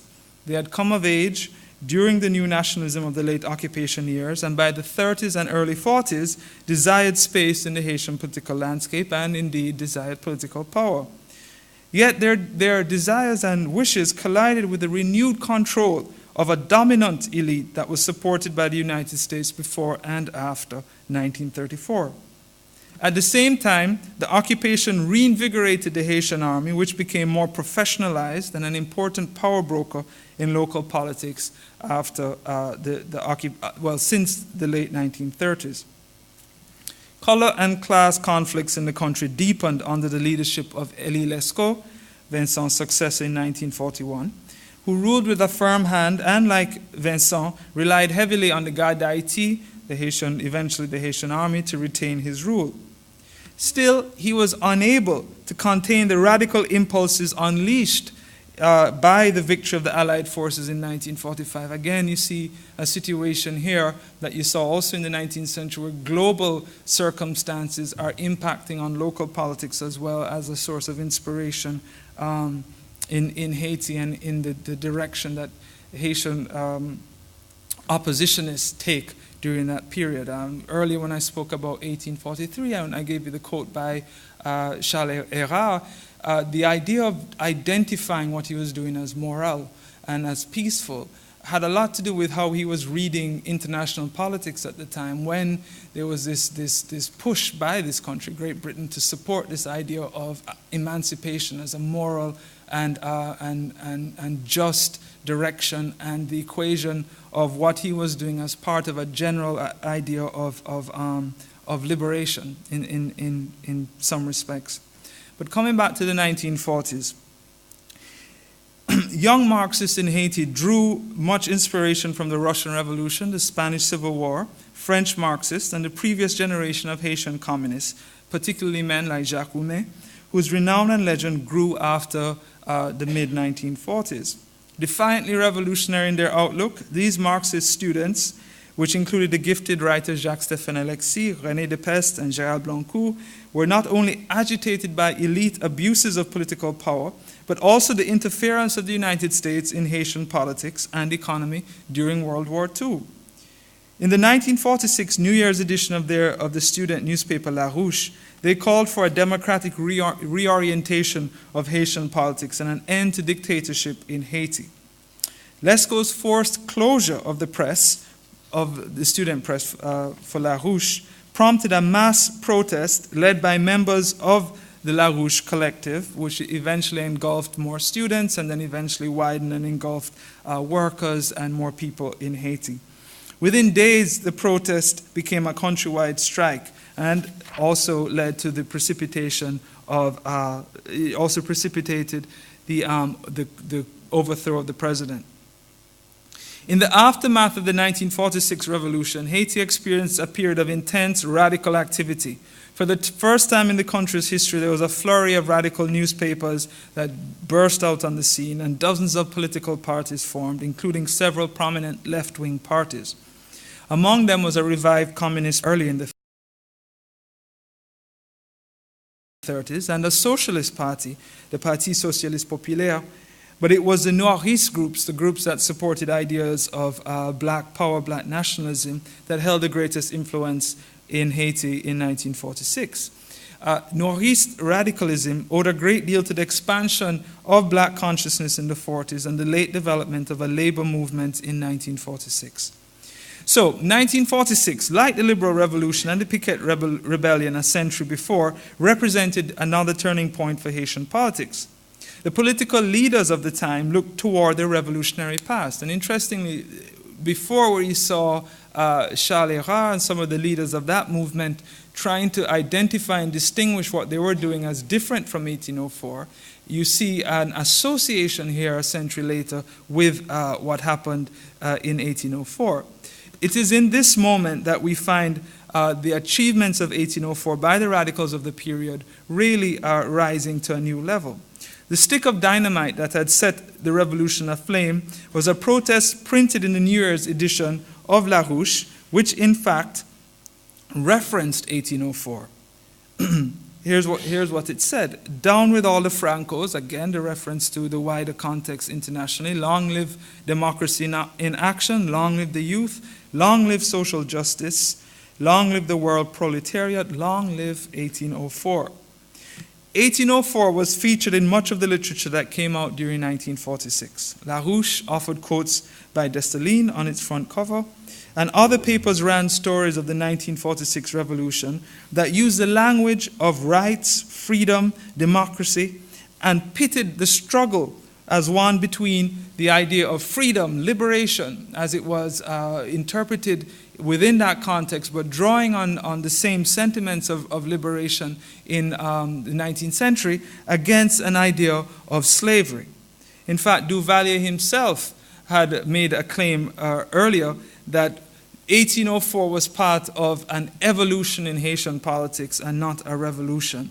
And so you see here very strongly that there seems to be a sentiment of the events of 1946 as a sort of vindication of the early goals of 1804. So the Haitian Revolution cast a long shadow over Marxist analysis of Marxist and Noirist analyses of the events of 1946, not only in the writings of radical students associated with La Ruche, but also with other Marxist groups. Etienne Chalier, a leading intellectual and member of the Socialist Party of Haiti, wrote extensively on the political situation of 1946, drawing comparisons not only with the events of 1804, but also with the Russian Revolution of 1917. Now, although what happened in Haiti in 1946 was really not directly comparable to these revolutions, the sentiment reflected by the radical euphoria of the time and the type of reevaluation of the Haitian past that was commonplace at the time really recentered in many ways 1804 in the public and radical mind in Haiti during this period. Another prominent example of this re-centering of 1804 was issued by another socialist at the time, Dr. René Salomon, was grandson of the president of the former president, Licio Salomon, and he drew on 1804 in a very different way. Here's what he had to say in the manifesto of his party. He created a party of which very little is known, called the Parti Socialiste Haïtien, in 1946. It didn't really last very long, and it was part of that sort of explosion I mentioned earlier of all of these different political groups. But he really kind of went back to this idea of 1804 as the inspiration for what was happening in Haiti during this period. He says, if the military battle of 1804 was won, it was principally because the genius of one man, Toussaint Louverture. Toussaint had a strong, clear conscience and made it possible for Dessalines to realize national independence. It is the same situation in 1946. The spiritual sons of Toussaint are now leaders of a band of dissidents. The masses are the victims of the counter-revolution against the spiritual sons of Toussaint. The revolution of 7 January, like that of 1804, will be won by a large group. We believe in Toussaint and for a new Haiti, unified and strong, for the unity of all authentics of Toussaint Louverture, who is our symbol and guide, end quote. So this comment highlights the way the memory of 1804 was used to justify claims of political actors of various persuasions. Perhaps more than during the turn of the century, 1804 in the heated climate of post-occupation Haiti became a political trope. By equating the fall of President Lescaut with the victory of Dessalines, the Noiristes in particular were able to legitimize their claims for state control by asserting a narrative of a glorious revolution derailed with Dessalines' assassination and reignited with the 1946 revolution. Of course, little attention was paid to the events of the mid-19th century or the early 20th century. Instead, it was the radicals of 1946, not people like Firmin or Bobo, who were the spiritual sons of Toussaint. Their enemies alternated between the United States, the Marxists, the bourgeoisie, the army, and other counter-revolutionaries. This use of 1804 emphasizes what British historian of Haiti, David Nichols, once called, quote, the propensity of Haitians to discuss the past in terms of competing legends which have practical consequences for the present, rather than in terms of a disinterested and dispassionate attempt to understand the past for its own sake. So, let me offer a conclusion. In Haiti, it is sometimes said that Haiti is un pays sans mémoire. It's often heard that people say this, a country without a memory. But quite often it's in reference to the repeated actions of political leaders in Haiti. If there's one memory that remains ever present, it is that of the incredible and unparalleled achievement of 1804, an achievement completely without peer in world history. It is a powerful and often heavy memory to carry for many reasons, not the least of which is the continued abuse of Haiti by forces within as well as forces outside the country.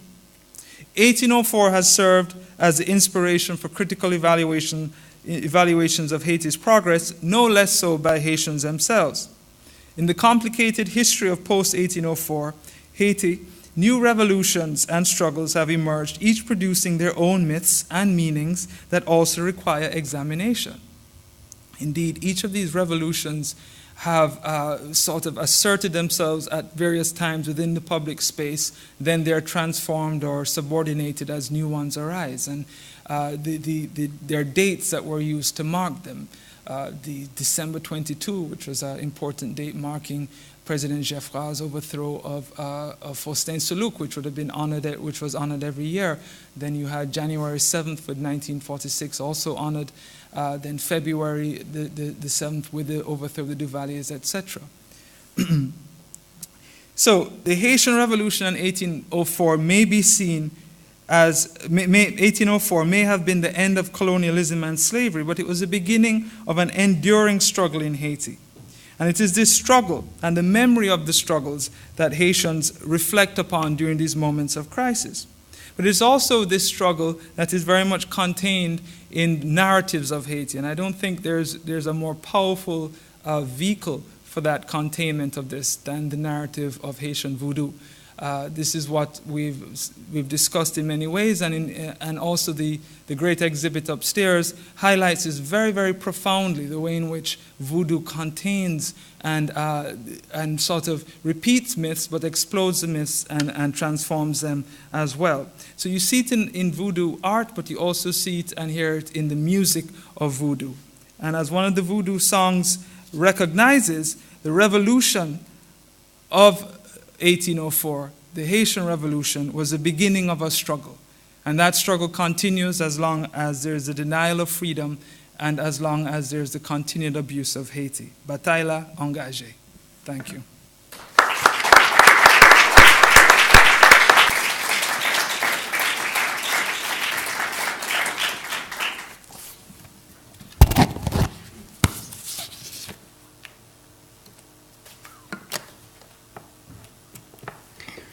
Great. Well, thank you both for such wonderful and rich and fascinating talks. And I'm sure there are lots of questions. I think first we have a little bit of time to initiate a discussion here and then very, very quickly open it up to the floor, to all of us. And before we move on in the final time that we have today to draw in all of the participants and ask some more general questions and maybe tentative conclusions about some of the things we've been talking about. So just to get started, between these two talks, I heard a lot of resonances, and one of the most obvious ones to me is a distinction that both of you seem to be thinking through between newness and revolution in particular, and the possibility of the instantiation of some sort of new social order as both the moment of 1804 and in particular looking beyond it to its legacy, its promise repeatedly, but then repetition and the question of development. And it seems that that particularly figured for you, Mallory, the question of development rather than the new and revolution, but also for you, Matthew, the repetition of revolution itself. And so maybe in the form of question to get things going, Mallory, I'm curious maybe about the other side of that coin, because you show such a fascinating series of links between that earlier period in the 30s and the current situation of the rhetoric of development that we're living through now. And I'm curious about the other. You start out talking about newness, and I'm wondering about the place of a politics or an economics of the new in a Pan-American, Pan-Afro-American as well vision. And I'm thinking of, on the one hand, you were describing the black bourgeoisie and capitalist development in this 20th century span. And on the other hand, I can't help thinking of figures like W.B. Du Bois and Richard Wright and Paul Robeson. And so I wonder about the place of the idea of Haiti in a Pan-Afro-American understanding of the new and the possibility of the new. And let me then ask the other side of that question for you, Matthew, which is you ask about 1804 and you show the way that it's stood as a reference point for all of these or many of these different political moments through the 19th and 20th century again and again, the point where revolution becomes repetition and even, as you say, big business. Right? And I'm wondering about the place of the new, and in particular, similarly, I'm curious within Haiti and without in this larger Pan-American vision of the place of a radical left. So I can't help thinking of somebody like Aimé Césaire and his affiliation with the French Communist Party in after 1945 until 1956. But I've come to think and see even beyond that, where we have this idea that Césaire left the party in 56, just before the invasion of Budapest, and that was it. And then he went on a more regional political orientation. But I think that he, for one, a certain communism, a certain non-aligned, call it third worldist, liberationist, decolonization communism is a part of his vision through the 60s, even into the 70s. And so I'm wondering specifically, in the work that you've done on this period in the mid-20th century, and Haitian socialism, Haitian communism, do you see that period as part of this repetition, or are there ways in which Haitian communism and socialism and other radical left movements offer a break with this continuity of revolution as big business and mere repetition? So, okay. Just open it up. Go ahead. Well, I think it's a really great question, and I guess what if I understand your question, is that, so what are the possibilities of the new? And for me, I mean, in many ways, it's endless. And what I worry, as I was saying within the paper, is, and as I've been concerned about, and I think something that sort of Matthew also talked about in his work, is how we always sort of return to this notion of new, but always that new is oftentimes sort of utilizing sort of the same rubrics and same sort of logic of either capital or of some type of repression of some sort, and violence and exclusion. And so for me, the possibilities of new needs to somehow begin to, in many ways it may sound sort of obvious, but needs to include sort of the centrality of women within that discussion, and women's voices, the inclusion of marginalized voices within the politics of Haiti, and in addition to sort of the economic aspects and infrastructure of the nation. It needs to begin to, Haitian officials, the moon on the yard, as Robert at your age, Faton talks about,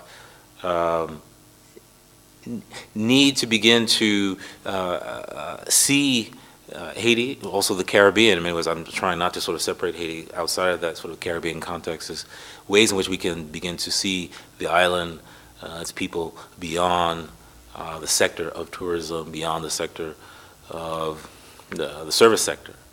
And you see ways in which, from African Americans and African American leftists, African American bourgeoisie, in which there's still their understanding of what could be possible, primarily with the bourgeoisie, was that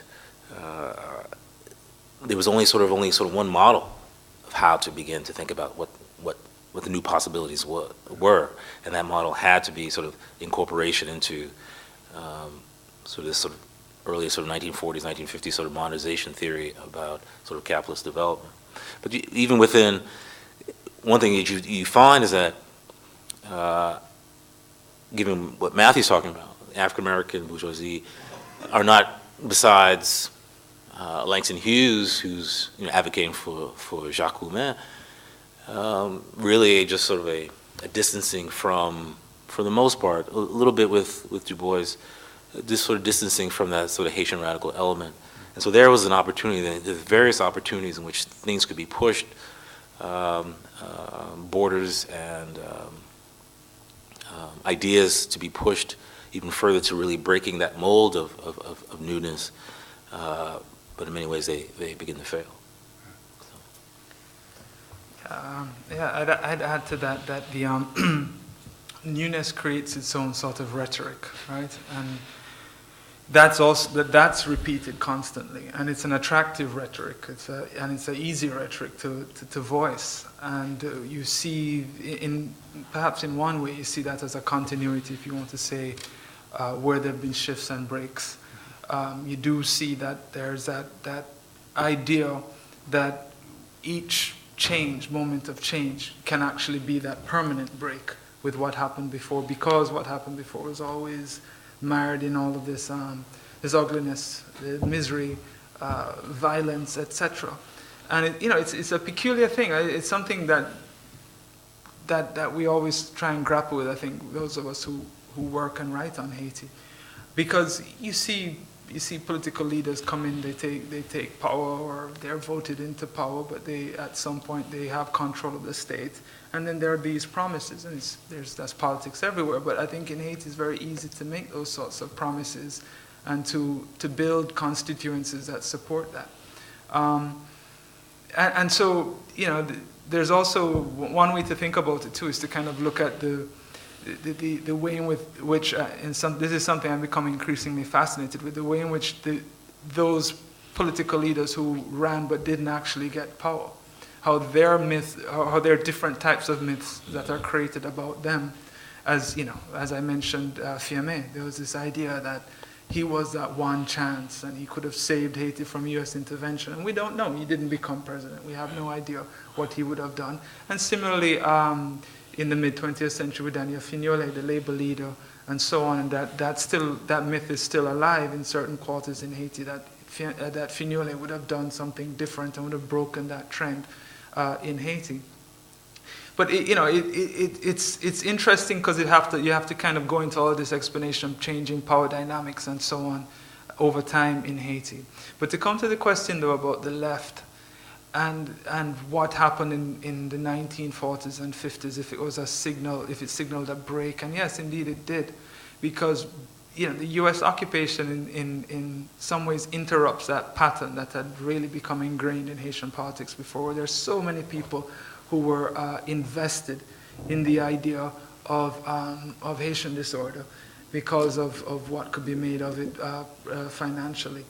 And one of the things that President Hippolyte does, for example, which is unique, is that he actually takes it upon himself to expel foreigners. He says there are some foreigners here who are just here to create problems for the country. We need to get them out, and he forced some of them out of the country. So it's a bizarre sort of situation, because there's also an increasing dependency in certain quarters on a foreign presence in Haiti in the late 19th into the early 20th century. At the same time, you're getting this anti-foreigner rhetoric in some regard by Haitian leaders. Now, the left see the moment of 1946 as a real chance to change all of that, to transform all of that. But then the climate has changed a bit as well, because you have an invigorated army that is very much closely tied with the Haitian state, the Haitian executive, and after 1946 becomes even more powerful because of its role in the events immediately following Lescaut's overthrow, all the way up to Paul Magloire, and indeed to the election of Duvalier. So that does marginalize any sort of serious challenge from within the left. But they do welcome the moment of 46 and just after as perhaps the most opportune moment to really transform that pattern in Haitian politics. Great. Let me ask you both maybe a little bit of a broader question. If I could invite you to reflect a little bit about your own work, both of you making, I think, really important and original interventions in the current historiography around Haiti and the repercussions of the Haitian Revolution. And I just wonder if you could say a little bit about what each of you feel are the stakes of your own interventions, both in the works that you've already published and where you see yourselves going within the in relation to those works of the last 10 or 20 years. Where are you trying to head, and what do you see the important points of intervention that you want to make? Yeah. Well, I guess with the first book, it was I was really trying to understand this notion of inter-American cooperation and Pan-Americanism.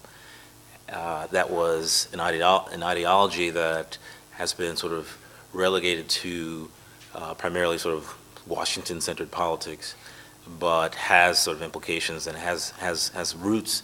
You have many Haitians who often invoke Alexandre Pétion and his collaborations and cooperations with Latin American leaders during the early 19th century, with helping them out with their sort of independence movements as sort of the early aspects of inter-American cooperation. And so I was curious about that intervention, sort of really thinking about what role does African descended peoples play in the promotion and complicating the idea of sort of inter-American relations. People who wanted to preserve the sovereignty of the nation state, but at the same time are looking to collaborate along racial lines,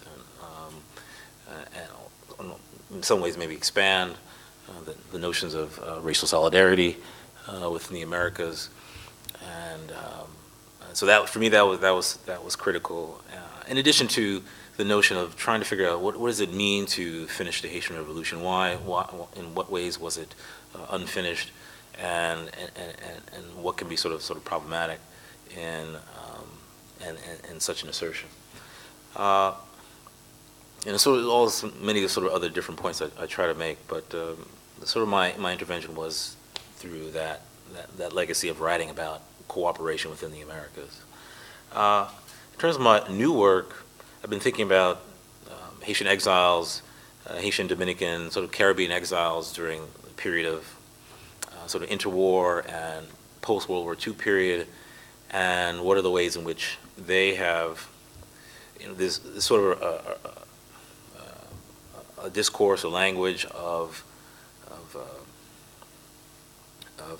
as we were talking about yesterday, sort of the language of human rights, and that has been influential. And oftentimes people say it's clearly Western. It's in many ways can be problematic, and ways I agree with that. And I'm curious, what are the ways in which sort of Caribbean peoples during this time period of dictatorship, intensification of dictatorship in the region, are trying to articulate through various vehicles and mediums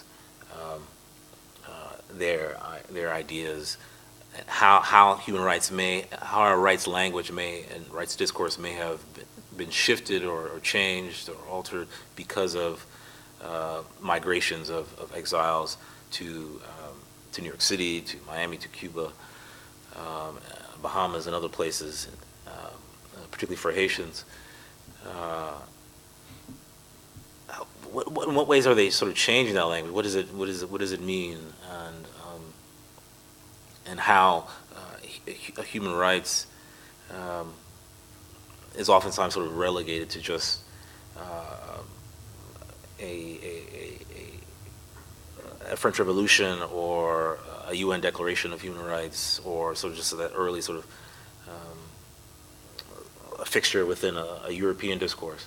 Are there ways in which sort of Caribbean peoples are sort of thinking about rights in a different way. So.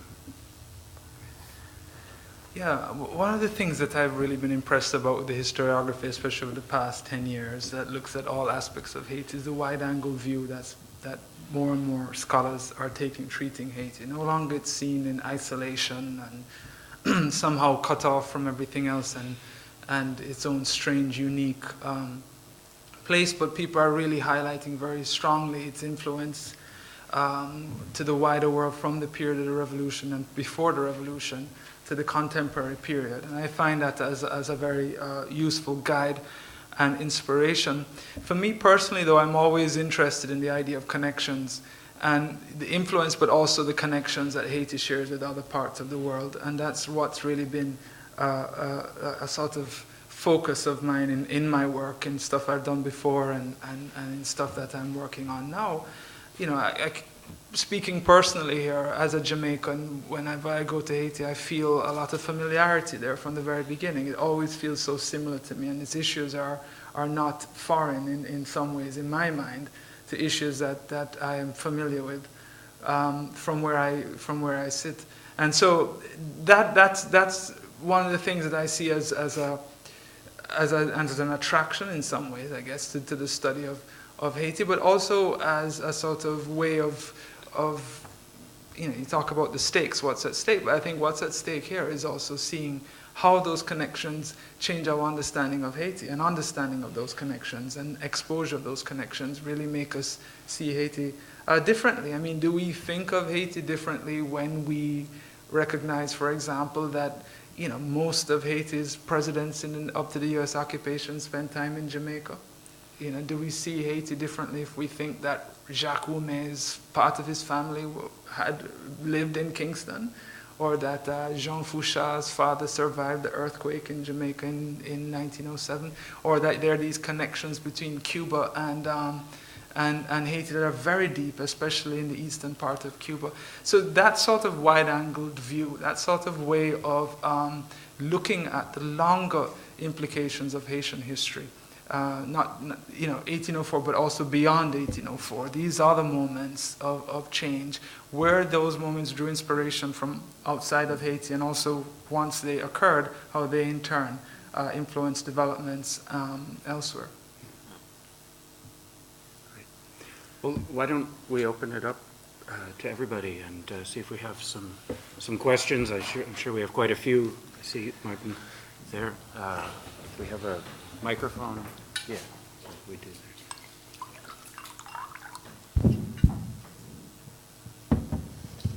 You raise your hand, I think.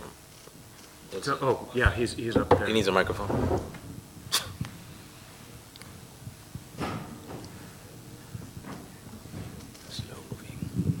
Hi, thanks to both. They're really excellent papers. I really enjoy hearing about the new historiography, and I think it's such vital work. I have lots of questions, but I'll limit myself to asking about the 1946 revolution to Matthew. When you read René Depès, you get a sense that of the importance not just of the young Haitian radicals, but of the presence of outside figures such as Breton. And he talks about Aimé Césaire having been there, I think it was 1945. And also we Fredo Lam, and more generally the surrealist movement as some kind of inspiration, or something that invigorated the young radicals such as Depès and Alexis. I wonder, you know, as a historian, how would you evaluate that the importance of these outside figures in creating that revolution of 1946? The second part of that question is with regard to this split. I mean, I have a vague idea of this split sometime around this time of Marxist indigenism and Noirisme. Is it at this 1946 point that split starts to happen? And, you know, it seems to me that's one of the most damaging splits, you know, politically and culturally, which still has resonance today. So just two questions about 1946.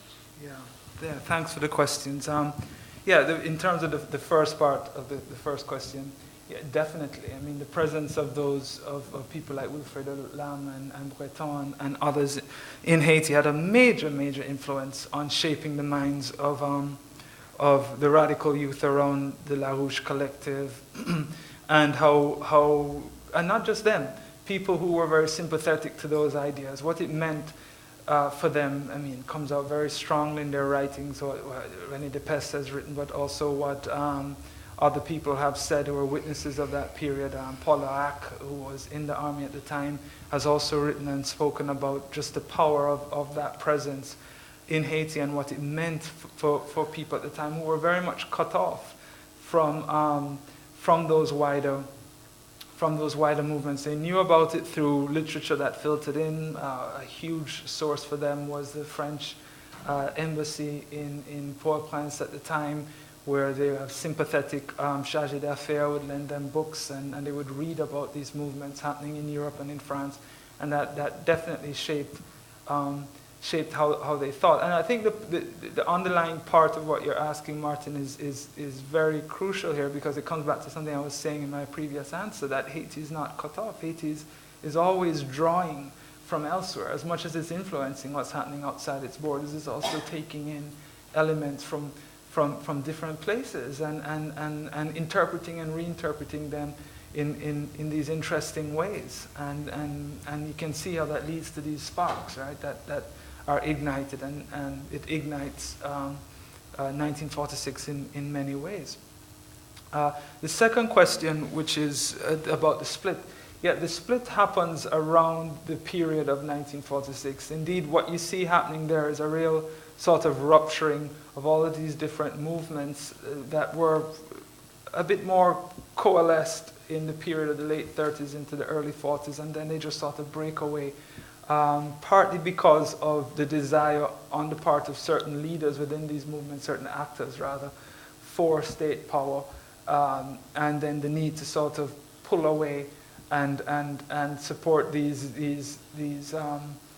alternate movements that are very emergent at that point in time, that may promise an easy route to access to power. So you see that very clear. I mean, there's a lead up to it. I mean, there are examples in the early 40s on the Lesco with some of the writings there, that there's already this division going on, but it really is solidified by 46. And yeah, I agree with you. It is a very unfortunate moment for that, where you see that sort of break taking place. Of course, the idea of the indigenous movement persists, right? Because that never, it continues, and people are constantly drawing on that over time. But you do get the separation politically into Noaism as a one political stream, and then Marxism as another one.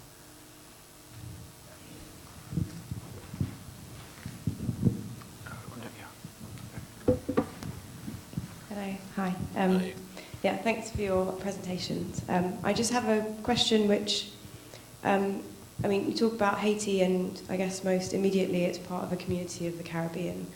And within that kind of network or that geography, I was wondering, historically, like since the kind of post-independence of lots of Caribbean nations, and then more contemporary, I was wondering what the position was of fellow Caribbean states or nations in what happens in Haiti, whether that's like diplomatically or trade or economies, and particularly today when so many of, there are quite a number of Caribbean countries which are very wealthy and quite powerful, and if maybe that could,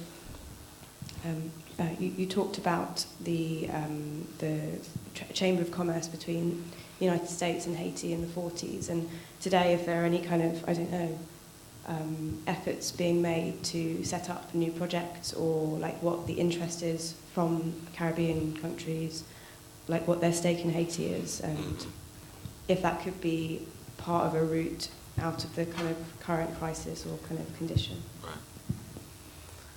Well, it's something that I'm sure both of us could talk about. And I think it's a great question, and I think, there are ways in which the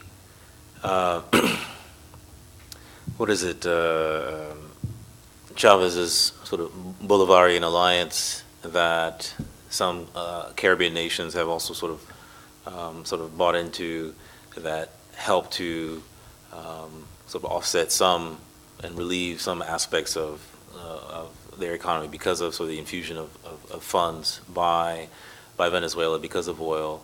It has a tremendous amount of potential. I mean, organizations like CARICOM, organizations relatively like the Bolivarian Alliance, CARICOM is quite weak, right? But there are aspects of it. There's a whole ideology and a whole history, you know, if we're talking about sort of West Indian Federation, that has potential. However, sort of within the climate, you have the ways in which the Caribbean nations, depending upon their relationship with the United States, are quite sort of hesitant to sort of go all in to sort of make those alliances even stronger, given sort of the climate and the relationship to the United States and how they may position themselves is quite delicate. So, are there things happening? One is, you know, I've heard some early rumblings. I'm not sure what has happened with regards to the currency of the souk, or relationships like the Bolivarian Alliance. But we see ways in which, obviously, people all know about Cuban doctors helping out in Haiti, some investment by other Caribbean nations, but it is still, to a certain extent, minimal and somewhat insignificant.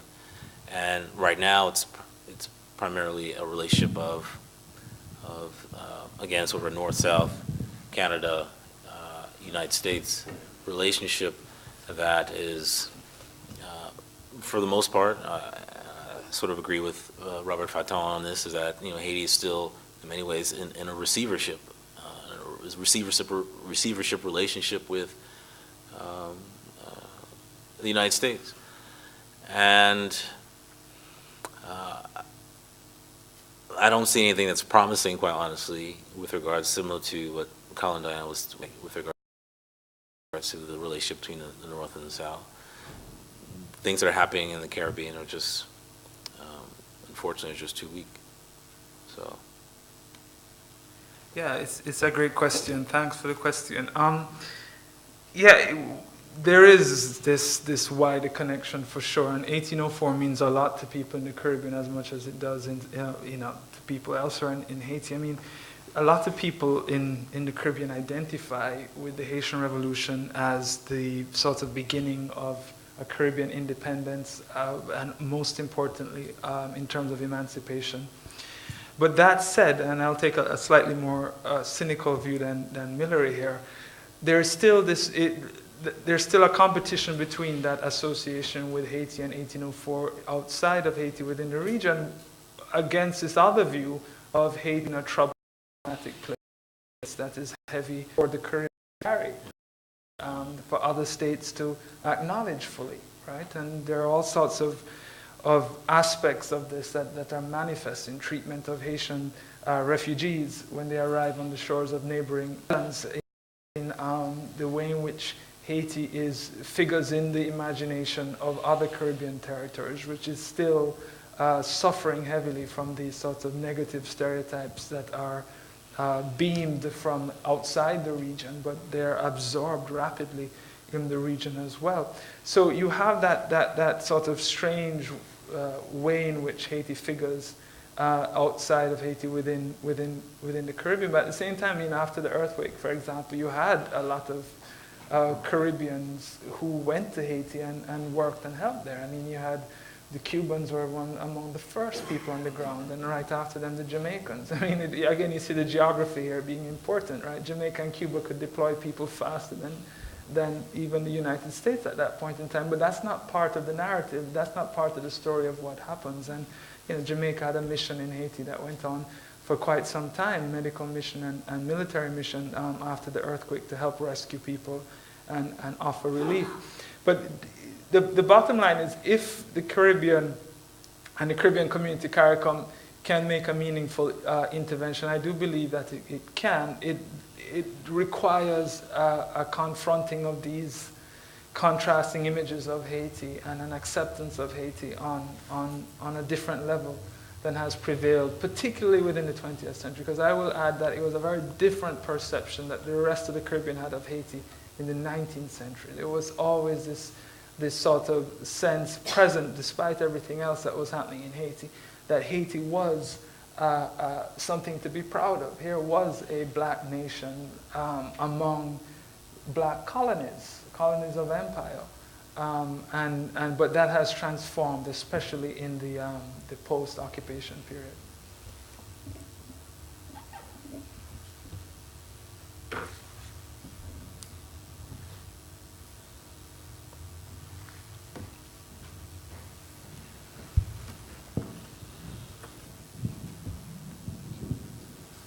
Thanks to you both for wonderful presentations. Did you confer before you gave us, because they go together so well. I just had a comment and then maybe the beginnings of a question. Maybe you can take it and make it into a question. But just to go back to the initial comment, I think based in Miri's paper, but also addressed to both of you about this concept of the new. And it just struck me as you were talking about it that obviously this is a term that can be seen. That we need to be cautious with, just because it tends to evoke certain ways of looking at things. And what struck me was that in many ways, one of those dangers in using a term like new is that, ironically, it can also serve to dehistoricize what's going on. That in fact, as this, and certainly Haiti is no stranger to the exceptionalist discourse, and I think this notion that newness somehow implies a kind of disconnection from the past, when in fact all of the things we've been talking about all weekend have located Haiti in a position where it is it's very deeply affected by many other things outside its borders. So I think that's just a comment that I think just is intended to go along with what you two are both arguing about this. The other perhaps proto-question that I have here, and this is maybe just maybe another observation, and perhaps you can address this, is I was just struck, first in Mili's presentation, and then in Matthew's engagement of similar but distinct issues, was the sort of I don't know if it's the irony, but it just struck me that Mili was talking about the difficulties of investment from the point of view of entrepreneurship and tourism in Haiti. And in some ways, Matthew addressed some of the attractions of investment in terms of revolution in Haiti. And so hearing you both today just really made me think about this unfortunate situation that we find ourselves in, where we're looking at, in fact, what is most attractive to foreign investment is in fact the sort of perpetuation of this instability. At the same time, I'm currently getting interested in issues of tourism in Haiti and trying to write about that from a musical standpoint, and how Haitian tourists have kind of reinvigorated interest in certain kinds of traditional music by exporting their own recordings of things. So I guess maybe if either of you could address this idea of the tension that's created between these different, let's say, the difficulties of investment on the one hand, and then the sort of attractions of investment on the other. Right. No, that's great. It makes me think about so many different things. With regards to the discourse on newness and dehistoricizing much of particularly with regards to the earthquake in January, that really there wasn't a true full engagement with, as I was sort of saying, sort of power and politics. And how can we just, maybe it's because I'm a historian, I'm just really trying to get many people to engage with sort of the importance and long history of the nation that will help us begin to think about what has not worked, and what are some other possibilities, So as we think about whether it be, like the industrial park, that obviously has not worked in Guatemala. That has not worked throughout the Caribbean in terms of free zones. We know that history. Why would Hillary Clinton and the president and others, Bill Clinton, sort of think that is going to do anything, right? right? So the difficulties of investment and the attraction of investment, it makes me think when Matthew talked about foreigners investing in guns or investing in that weaponry to sort of help out, and that became sort of an attraction, or the attraction of Walter White and others into the tourist industry. I mean, there's many sort of things. I mean, I sort of criticize the ways in which they, oftentimes who gets sort of left out in that process. The idea is that particularly with tourism, that this will just provide enough, not enough, but a certain amount of jobs, and much needed jobs of employment for marginalized peoples, oftentimes particularly within the urban sector, the urban areas.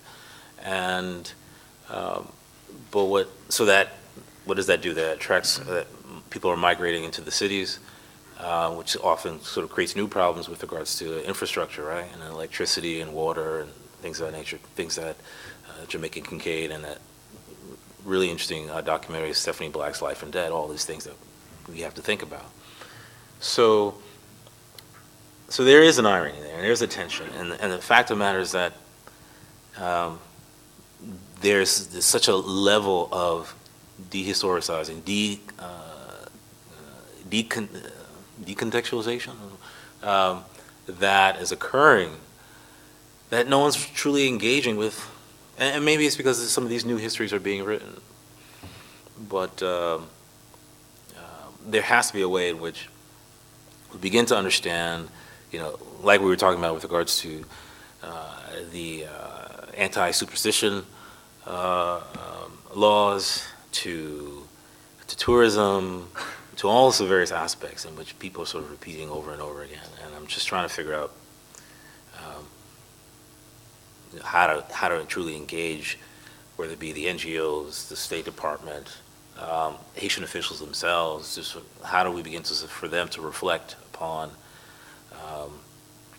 and sort of move away from the discourse of newness to what Mignolo talks about, sort of this, a need for a discourse on coexistence, and how that need is critical. I think attempts in which the 1946 revolution was attempting to do to some degree, but you see other ways in which what SMA is trying to do with certain laws that are happening in terms of somewhat more of an inclusion of marginalized peoples and the Haitian masses during that time period. But what often happens again is various ways of repression that sort of continue to exist. So I don't necessarily have that one sort of direct answer, but there needs to be just much more of engagement with power and politics in Haiti. It's a great question. Thanks, and thanks for the comment too. Mm-hmm. Haiti always seems to a lot of people as open and ripe for all sorts of interventions. It's got all the ingredients. It's poor, weak state, has a long history of suffering. And that leads to all sorts of, whether it's, some of what we talked about yesterday, humanitarian types of interventions, which have their own politics and outcomes, as well as business investments, ideas of that. And again, coming back to this idea of the new, this repetition of this being the moment where things might be able to transform is also an attractive idea for people coming into Haiti, to be part of that rebuilding, renewal, whatever. It's always that, and you hear it in the rhetoric of President Martelly, and it's constantly there as an ever-present part. But you always have to be questioning the intentions and the sort of transitions, almost mental transitions that people make, even with good intentions when they go in, right? There's this sense that Haiti, once you enter that space, once you enter the country, you see opportunity around you, and people exploit that opportunity.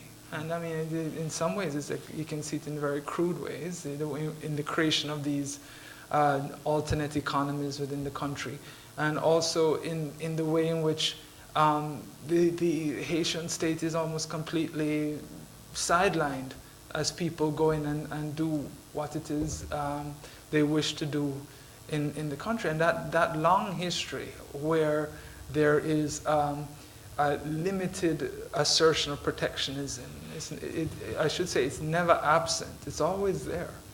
But it's limited, and it's limited by the shrinking power of the Haitian state, right? And because of that and the recognition of that low-level power, it allows for all of these other groups and people and ideas to come and fill that space and do with it what they wish. I mean, and this is what you saw in the 19th century. This is what you see now in post-earthquake Haiti. I mean, the sort of rush to the country, not only by, endeavors that are guided by international agencies, but also on an individual level. And this has always been there. One of the things that struck me when the earthquake occurred, and just kind of watching the news reports that were coming out of Haiti, I was really struck by how many different groups were there in Haiti at that point in time, running orphanages, running schools, doing all sorts of activities. Now again, some of this is good, but also how much regulation was going on at the time to monitor all those different groups. And just imagine how much that was multiplied post-2010. Right. So, that is a kind of enduring challenge that Haiti faces. And I don't want to end my comment here on a depressing note, but it's clearly something that the country is going to continue to face. And coming back to the question about the Caribbean, because even regionally, people see opportunity in Haiti for their own ends quite often, and are attracted to Haiti for that reason. Until there becomes a point in which people, what can be new and what can be revolutionary is really focusing one's attention on the upliftment. But again, it's how it happens, right? How does it happen? And I guess that's what NGOs believe is happening. But as we've been finding out with regards to the billions that have been pledged, most of that money goes to the NGO workers, right? And how does it become long lasting? How is there a relationship, a very enduring relationship between this weak state and the NGO who then begins to take over? And there's a lot of scholarship, obviously, on that. And how do you create that space within a context where there's so much misery and poverty that exists? I mean, there's somebody I knew in Haiti who, before the earthquake, all he really had was a driver's license, driving people. He's part of that new economy. He's making money, and he welcomes that. You couldn't tell him, these foreigners are doing bad. He says, no, I'm living off of what's happening here. And you see the same thing in the universities. The students graduate, and they're not going into teaching. Many of them are going to work for NGOs because they earn much more. So it's a great challenge. Mm-hmm. Should we take one more question and then maybe open things up to a general discussion, whatever direction that may take? So please. Yeah, hi. I was interested in the other chronological point at which your two fantastic papers meet in the mid-20th century, and the two ideas which were kind of brought together at that point and encapsulated in the image that Milleray showed us of the member of the commission laying a wreath at the monument to Haitian independence. I was wondering where those two ideas meet, the idea of Haiti's revolutionary heritage and the repetitions of 1804 that Matthew talked about, and the importance of Haiti in African American consciousness. And I was wondering, how do those two ideas come together at that point in the mid-20th century and feed into the rise of Duvalier, basically, and what happens at that point in the Duvalier context? What were the two ideas again? The symbolic importance of 1804 within Haiti in terms of the revolutionary heritage, and the importance of Haiti for the African American consciousness and the wider kind of context. So how does the symbolism of 1804 and African American consciousness reconcile or come together? And how does it? You mentioned something about Duvalier. Say it louder. How does it feed into Duvalier? Right.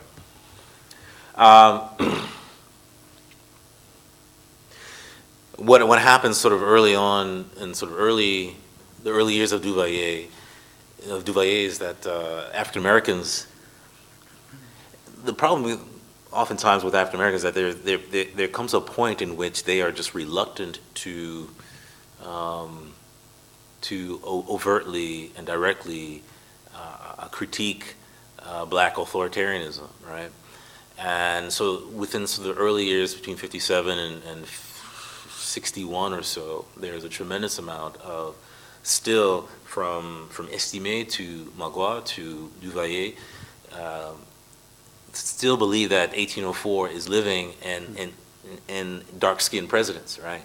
And that this is sort of early understandings of potential change, and coming off of sort of the golden age of tourism, some recognizable sort of, oftentimes what Trujillo talks about, the illusion of progress that is happening of sort of the late 40s and 50s with certain markers of the 1949-50 celebration of founding of Port-au-Prince in 1950 to, seeing Magua on Time magazine and popularity of dance and various arts during this time period. So people are seeing sort of some markers that they can sort of hold on to, right?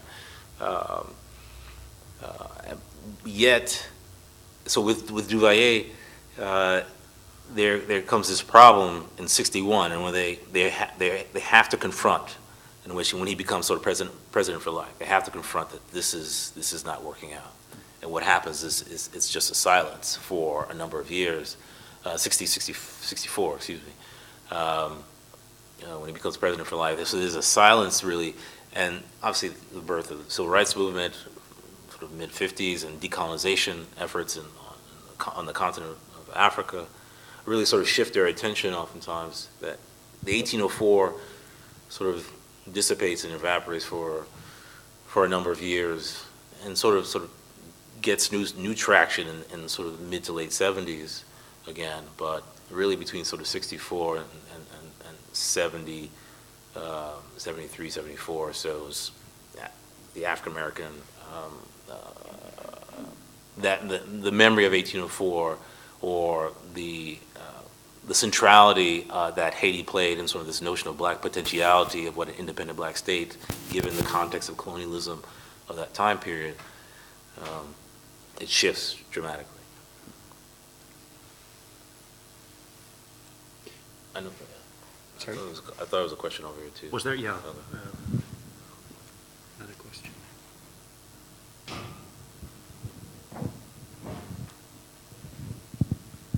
So I appreciated both of those presentations. I just wonder whether or not they've made me more cynical than when I arrived today. So I'm interested in the notion of 1804 and whether or not it actually marked the change of the colonizer rather than the end of colonization. In other words, is there a new form of colonizer that's taking place in Haiti post-1804? Or is it that we're witnessing discrete forms of colonial relationship with Haiti? And it's interesting because recently, as part of this exhibition, a documentary was shown on the removal of Aristide from power in 2004. And one of the interesting themes about that documentary was how rooted it was in the attempt by Haiti to secure its own independence, and the relationship with France with the agreement of 1825, and the idea of an economic liberation or emancipation. And it seems to me that we haven't really focused on that at all. And I just wonder whether or not what we've been witnessing is a much more sort of silent control of the levers of state power post-1804. In other words, the colonizers have simply got better at their colonial tactics, to the point where a removal of a sitting head of state takes place without much being said about it by both France and the United States. former colonial power, and a former colony. In other words, Haiti is creating history, but not the history we think it's been creating. Thank you. Yeah, I mean, in some ways, that's part of the idea behind what some of the radicals are saying in 1946, right? That the 1804 did not represent that massive change. They're using that as part of their rhetoric in 1946. But in terms of the idea of changing colonizers and so forth, I tend to read it slightly differently. I see it more in terms of transformation in how power is apportioned in Haiti, the models that are used for control of the state, and how those models are reinforced, and how the political elite in Haiti buy into that idea of a sort of total, well, not a total domination, but also the idea of authoritarianism in many ways as a dominant sort of form of political rule. And that involves, in some ways, when you set it up that way, it involves connections or relations with powers outside of Haiti, right? Which is one of the interesting things that's happening. And then so that is why it becomes so vulnerable to that sort of foreign intervention in terms of the support of instability and eventually intervention. And then that continues and grows throughout the 20th century. So I see it more in terms of how colonial are able to manipulate the weak system within Haiti, but as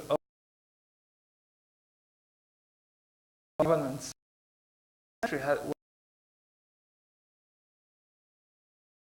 was always to sort of maintain Haitian sovereignty in the face of expanding empire outside of Haiti.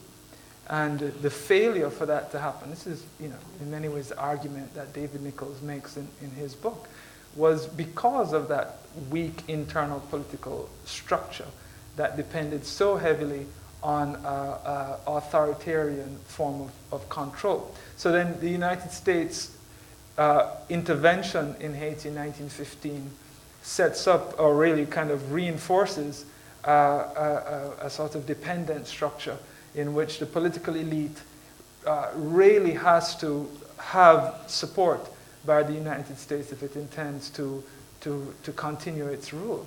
And that's what happens immediately after. It's one of the tragedies in some ways too of the 1946 revolution, the way that enters that radical space so early, even before the election of Estimé, and is also seen with Jean-Bertrand Aristide, the first presidency of Aristide, and we see it also again in the second presidency. So he's creating these constraints around the Haitian state, which allow for this sort of manipulation. Great. Well, I think maybe with that we can open things up and see if there's, I don't know how you want to run things, but maybe some sort of a more general discussion about some of the issues that we've been. And I think if anyone wants to ask questions,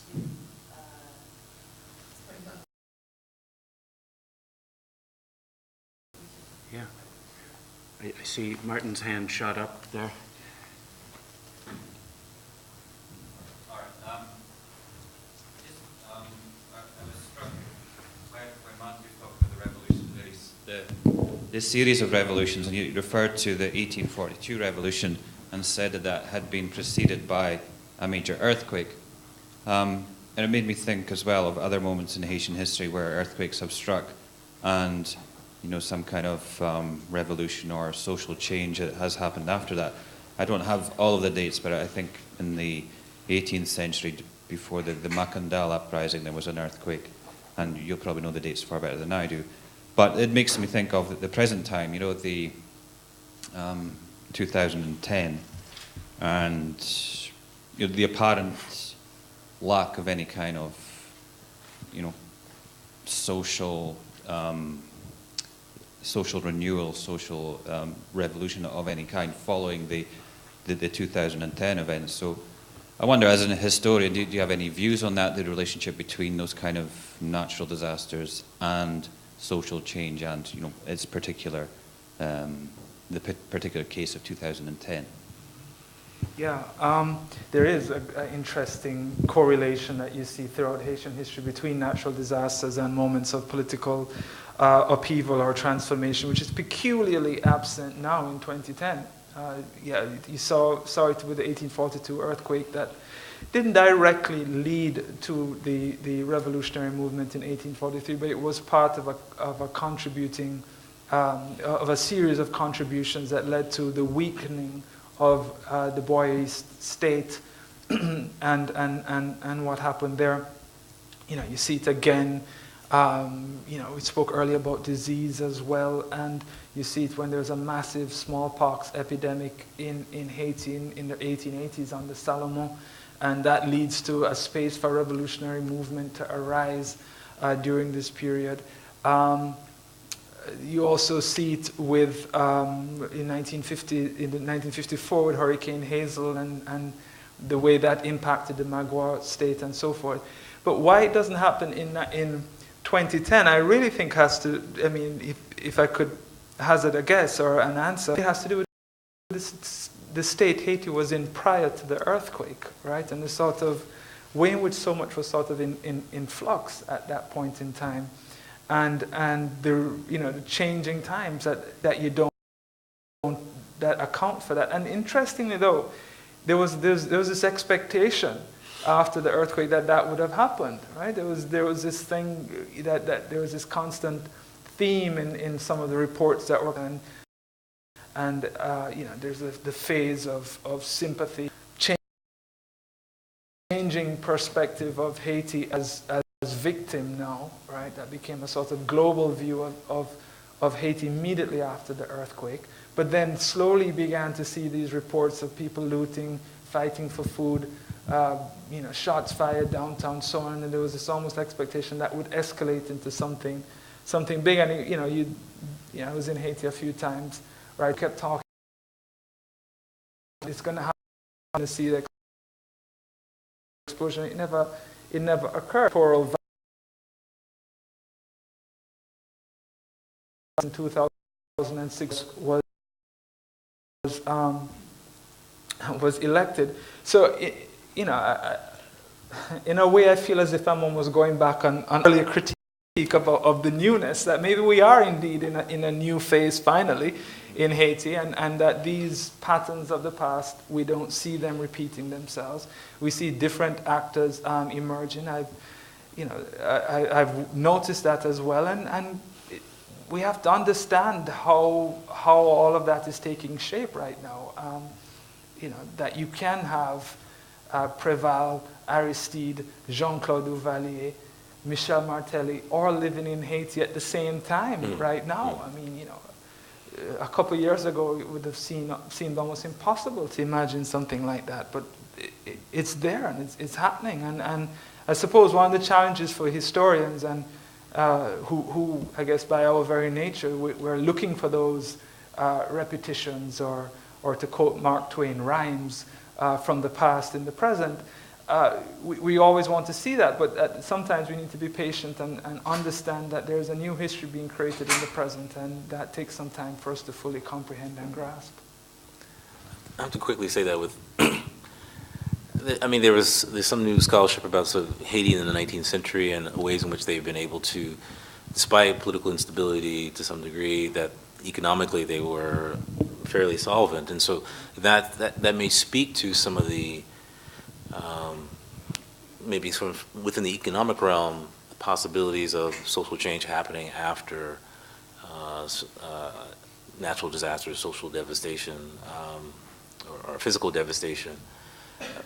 That's not the case within the 21st century or 20th century Haiti. In many ways, sort of economically, where they were in the 19th century. Some could argue that, not to say it's better, but it was much more in a solvent case. So that era of dependency wasn't at full force at that moment. So I think that needs to be sort of put into context too. In terms of Martelly and Duvalier, I mean, they're on the same side to some degree, you know, and so they can live together because Martelly's also, as you know, almost gave Duvalier, you know, he's not being brought up on charges that are extensive enough. So it's, I'm not convinced. We shouldn't go back on that newness just yet. Yeah. But Aristide? yeah. Time is advancing, so let me put forward something of an open question that I think any of the speakers and maybe any of us here could have thoughts on, which is precisely the context that's bringing us together in the relationship between history and cultural production at the level of visual arts, at the level of words, of literature that came up at various moments this morning, and writing. I was talking about Vaté, other figures, music, dance, and all of these different forms of cultural production that are so rich and creative and new in Haitian, throughout Haitian history, and the relationship of those various forms of cultural production with history itself and with the larger span and arc of Haitian history. And so the relationship, again, between, at both of those levels, between the new and repetition, innovation, and recreation, revolution, and development or disaster. And I wonder what some thoughts might be for all of us here on that relationship.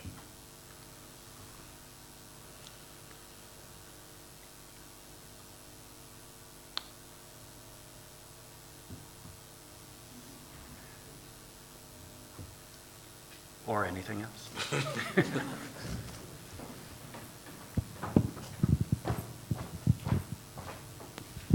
Well, going back to 46 and Matthew, I know this moment from Matthew's book, Red and Black in Haiti, and also from Michael Richardson's account of the encounter of the Caribbean and Surrealism, in particular, as it focuses on Haiti and Breton's visit and so on. It seems to me it's a very unusual kind of revolution that doesn't happen very often, in that, from what I understand, and I might be romanticizing it as someone in the arts, it's as much a poetic as a political revolution. It's made by essentially three young writers, Depes, Stephan, Jacques Alexis, and Gérard Blanco, who's one of the co-founders of Centre d'Art, so there's the visual art connection. And it, as I understand it, the impetus is unintentionally on Breton's part, lectures he gives on the invitation of the French embassy and the Haitian government, really. And then that's reported in La Ruche, the newspaper, edited by the three leaders, young leaders of the revolution, these poets. And as you say, it gets banned. And, you know, in some ways, I can't think of, this could be a far-fetched parallel, but it makes me think a bit of May 68 as something that's as much a revolution of the imagination as it is a real consequence. One that begins as a student revolution becomes a workers' revolution. And one, in 68's case, fired by situationist ideas, perhaps in a way that's analogous to the way that 46 is fired by negritude from Césaire, Martinique, the Caribbean dimension of negritude, and indigenism before that in Haiti, and surrealism from France and elsewhere. So it seems quite special in that respect. And there's probably a direct biographical link in that Blanco, they all go into exile. Blanco goes to France, and he's a painter, he's a writer, but he becomes an engagé photographer, and the photographer the French left. right up to 68 and beyond, as I understand it. And he's still alive and has a website. You can find all this. So, I mean, I suppose if one says take this into the present, and thinking about Matthew's book, it seems to me that there's a kind of slightly kind of mournful character to this, very important excavation of this fascinating revolution. I think that has to do with, as I understand it or imagine it, that with Duvalier you have the loss of a progressive, a radical intellectual class in Haiti. They're forced into exile, murdered when he tries to return by Duvalier's henchman, when he tries to stage a mini-revolution. And I'm not sure if one sees in subsequent post-Duvalier history actually a progressive, a radical elite that questions the elite from the inside. And something like the liberation theology movement and Aristide, it seems to me, can only, was fatally vulnerable to the coalition of interests of the internal elite that owns, as we know, the 1% owns 50% the wealth, and their foreign alliances, particularly with the US, and the kind of military-backed neoliberal investments going on in Haiti. So it seems to me that this is, perhaps this is a question for Matthew next, is there a kind of melancholy quality to this remembrance of 46? Or, do you feel that there's, and is that resource lost to Haiti? Or is there something in there? Are there some embers that perhaps show indication of a progressive resource from above and below in the future? Great question. Yeah, very good question. Thanks. I agree completely. I mean, there was something very different about the 1946 revolution when compared definitely to other moments similar to it in Haiti. And the idea of a sort of progressive elite that critiques the elite from within, it continues subversively in some ways after 46 into the 50s and the 60s. But, a lot of the generator of those ideas of resistance are taking place among Haitians outside of Haiti during that period. Part of the answers, I think, through it may lie in really kind of dealing with the Duvalier years, I think, to explain what has happened to that legacy of 1946, to explain why some have felt that it was a failed moment, that things could have gone differently if there was more success. And a lot of it has to kind of, it forces us in many ways to really come to terms with the extent to which the Duvalier period, particularly under François Duvalier, so affected in a negative way, so deeply traumatized Haiti and Haitians. And a lot of the things that we've been talking about here in the discussion, we need to sort of connect them through that period, I think. I mean, the way in which people in the Caribbean, African Americans, began to have different perceptions of Haiti during the period of Papa Doc because of the brutality of that regime. The way in which Haitians outside of Haiti, living in exile, migrating, refugees chose not to return to Haiti, and their changing perceptions of the country itself, and how that was embodied in their relationship to Haiti and their relationship to each other, and the idea of really investing in the creation of a life outside of Haiti, which is again why this idea of the new can be so attractive, because it promises a very mental as well as experiential break with a very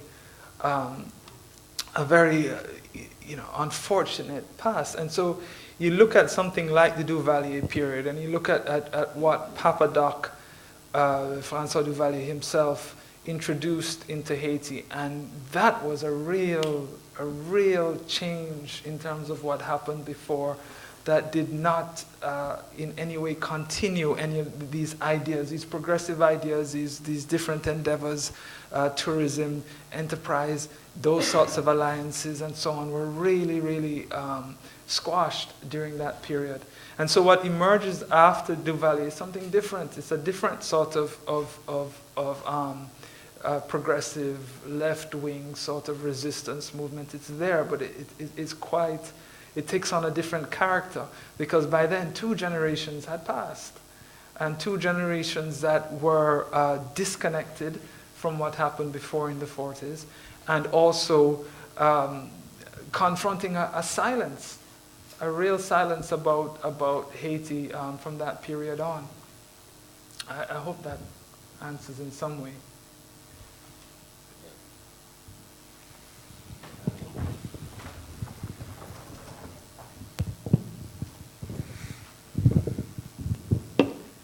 Yeah, just to respond to Nick, slightly terrified by the silence after you asked that concluding question. But I think just to repeat kind of what I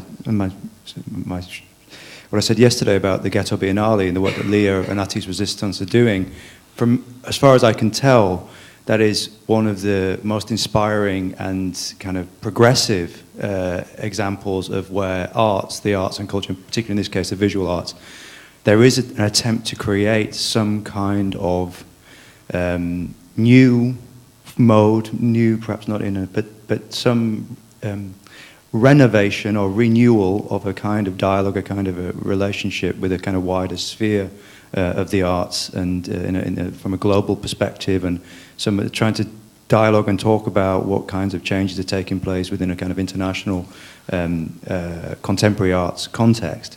And I think that is one instance of just, it's not a major event, it's not a huge spectacle, but there are threads.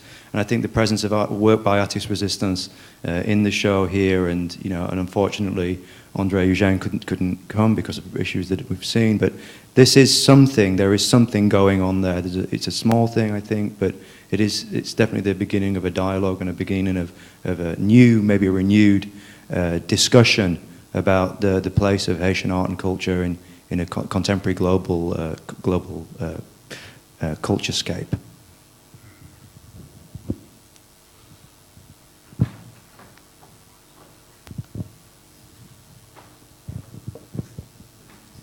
Shall we? One more? Yeah.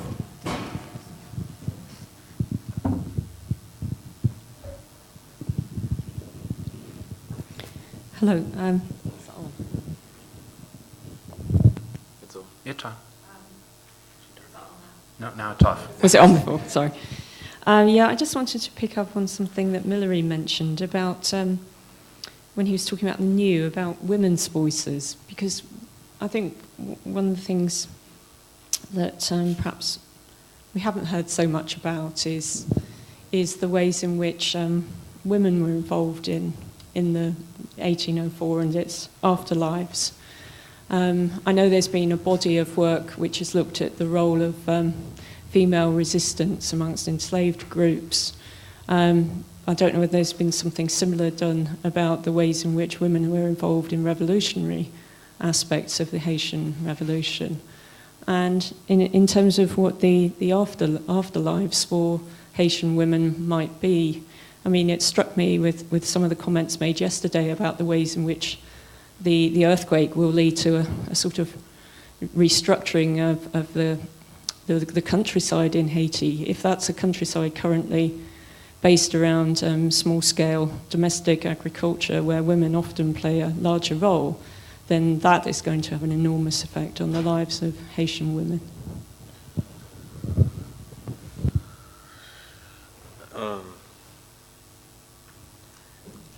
Well, I it's one of those things where I can't speak to the role of women in the revolution. It's something I don't know much about, besides sort of some anecdotal aspects. So I seek out help from others who may have better insight on that. However, one thing that's really interesting that Matthew also he's working with a doctoral student, Grace, what's Grace last name? Sanders, who's working on a project somewhat similar to mine in terms of African-American Haitian women who, in somewhat quite similarly, have been working together since in a similar time period of 1930s and 40s and 50s, 60s, been working together to sort of improve and to advance the ideas of feminism in Haiti. Work has been done from Carol Charles to others about sort of gender during the Duvalier period and post-Duvalier period, sort of growth of feminism through various sort of organizations. We've seen a couple of, one, Maniga, brief presidency of Maniga in Haiti, and her candidacy during the election. In many ways, people say that she was sort of quite conservative and wasn't sort of pushing an agenda that was, I would say, definitely sort of different, can be differentiated from Materli, but that would have been sort of another, hopefully it would have been a transformative moment if she was elected. But there are various organizations that are sort of trying to sort of tease out and amplify the work of women. And we see there was a sort of special issue of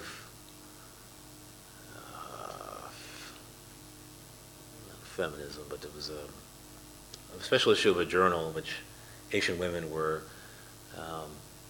in Haiti and in the U.S. and throughout the world, who were throughout the diaspora, were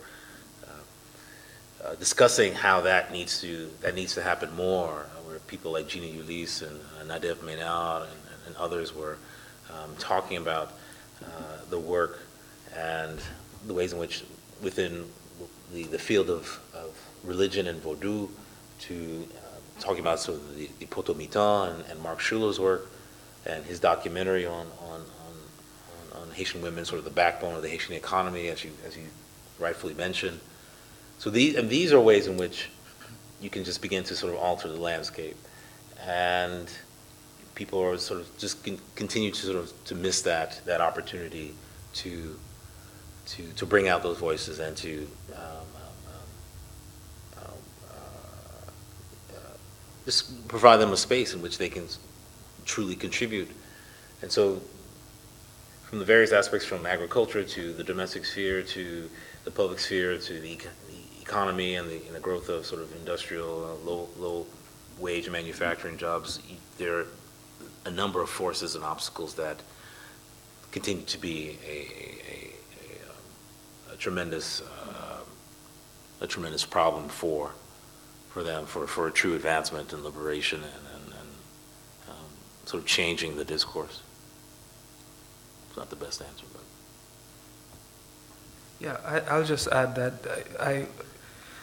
I completely agree. There needs to be a lot more work done on the role of Haitian women across these different areas in Haitian studies, but also politically, because Haitian women have had such a major role in parts and aspects of Haitian politics that's still unrecognized. I mean, there was a feminist league as early as the mid-1930s that was formed by elite Haitian women.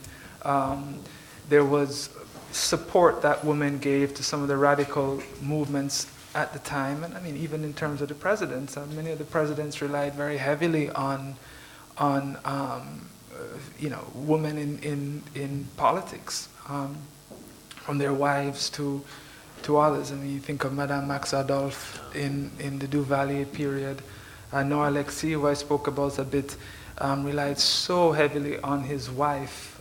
She was a major role, a major figure in his life. And not always, I mean, when I say in all these domains, they're not always for necessarily in positive sorts of influences. They're also negative, but it's crucial to understand the place that women have played in politics in Haiti, as well as in economics and agriculture and other sorts of religion, as you mentioned, Millery, in other ways. And that's an unfortunate part of the historiography, that there's just not enough work there.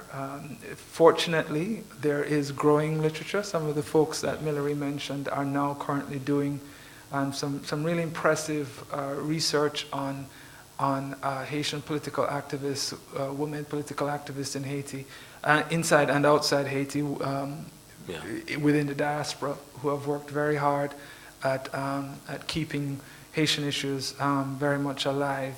But there's just much more that needs to be done on that to understand a crucial role. One key space has been within the world of literature, although men still have dominated, but obviously the voices of Eveline Trouillot and Yannick Larence. Exactly, Yannick Larence and Edwidge Danticat, right, obviously. And so they're bringing up Haitian voices that are just so critical to helping us understand sort of social relations in Haiti. And so that's one way in which I've been sort of trying to gain more access to those voices. Marie Chauvet. Yeah. Final thoughts, or time for one more question?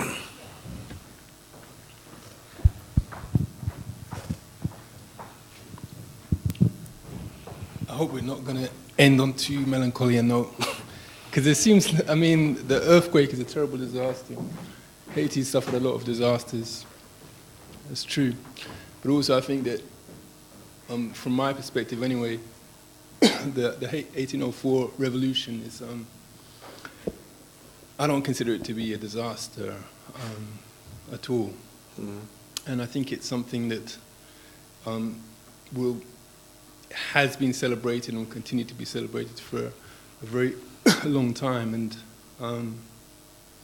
probably all of us recognize, well, I hope that in the sort of, talked about the afterlife and the shadow of the 1804 revolution, that really we today, particularly I would say black people in the West, owe an enormous debt to the revolutionaries of that time. It's from my own perspective, it's certainly that without that particular event or process, that war, that struggle, I don't know, maybe plantation slavery would still be going on today without such an intervention. I don't think it's a sort of accident or a coincidence that the so-called slave trade was abolished by Britain 3 years later. And in my own research into that question, it was very clear that from Britain's perspective, the Haitian Revolution was a direct cause or a direct influence on that decision, which, as we know, they'd been struggling with for many years beforehand in moral terms. So, yeah, I would hope that we can have a sort of positive thought about this I would say, great moment in human history and look upon it with the respect that it deserves. So, yeah, that's my contribution. One thing I believe, thank you for your comment, is that in contemporary Haiti, that they will never, I won't say never, but it's for me, it's unlikely that they will ever return to a moment in which there will be a sort of a long-lasting dictatorship ever again. I just don't see that happening. I feel that the people are empowered enough, even within the level of discourse within the newspapers. There's an open, free flow of information and voices, and criticism can be had within journalism. And so there are sort of incremental changes that are occurring. And in an effort to not end on that note, I definitely see ways in which people feel a certain level of empowerment to not allow a return of despotism to the country, and to allow a free flow of information to occur. That these are tenets and aspects that people hold very strongly, and that I can see that sort of continuing from many years ago. There's a lot to celebrate in Haiti, and there's a lot to celebrate with 1804. I mean, I think we all would completely endorse what you say, that 1804 is a monumental moment, and for all sorts of reasons and for all sorts of people. And, you know, it as you say too, and as I mentioned when I talked about people from the Caribbean, they feel as if they also claim 1804, that its importance is beyond Haiti. And in some ways, the spirit of that is really what kind of continues to fuel the demand for better governance, the demand for justice, the demand for a more representative politics that you see at all levels in Haiti. And it's because of that why there's always that space after you have the trauma of the Duvalier years. You can have the hope of Lavalas in the early 1990s, and you can have the trauma of 2010, but then you have all of these very hopeful manifestations that are very clear in pockets around Haiti. To end on maybe a positive thing for me personally is to really see the youth in Haiti, how the youth in Haiti are charting their own course that is not necessarily weighted down by the past, that they find a way of taking elements of that past, absorbing it, understanding it, but then moving on to create a new space, a new future for themselves. And I'm really encouraged by that. You see that within the country, but you also see it outside. You see young members of the Haitian diaspora who went to Haiti immediately after the earthquake and basically left their jobs. Some of them left school and just stayed in Haiti and said they were going to work and build. And that's where you see things slowly developing. I would say perhaps it's a little too early to say for sure where all of that's leading to, but it is a very, very positive sign. And to link it back to what Nick started out with the creative arts. I mean, what is being produced now in Haiti by a lot of young people is just really, really interesting stuff. Visual arts for sure, but also in terms of the music, the way in which they're creating new sounds, new music. That's as it always is, a narrative of the present, linking with the past, but it's also a voice that is theirs. And perhaps that's what we need to do now: listen more to what they're saying and see where that leads.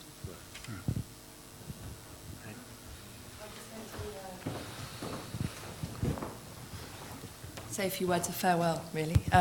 Just to say thank you also to those last two questions. I think they were two really good points to end on. I have to say that the question of the representation of women and their involvement in visual art has been a question that has recurred throughout the exhibition to date. So I think it's good to have a question that raises work to be done and connections to be made. I think I'm very glad you asked the question. And similarly, thank you, Kimathi, for stressing the point that although Haiti offers plenty of cause for concern and pessimism, there is still the sense that any of us have a right to take that moment of the revolution and attempt at the level of the imagination or the level of creative practice to turn that again into some kind of signal for optimism and for constructive action.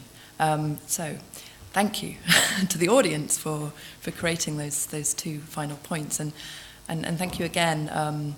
Also, I think don't take it as a lack of optimism. I think that we're all kind of after intense listening for 2 days. And I just want to thank all of you very much for your contributions. It's been a really extraordinary couple of days that I think I'm still digesting and will be watching and listening to again, because everything we've been recording everything, so there is an opportunity, I think, for us all to carry on and thinking about the connections between your papers. And just thank you all very much, and round of applause for everyone, please. Thank you.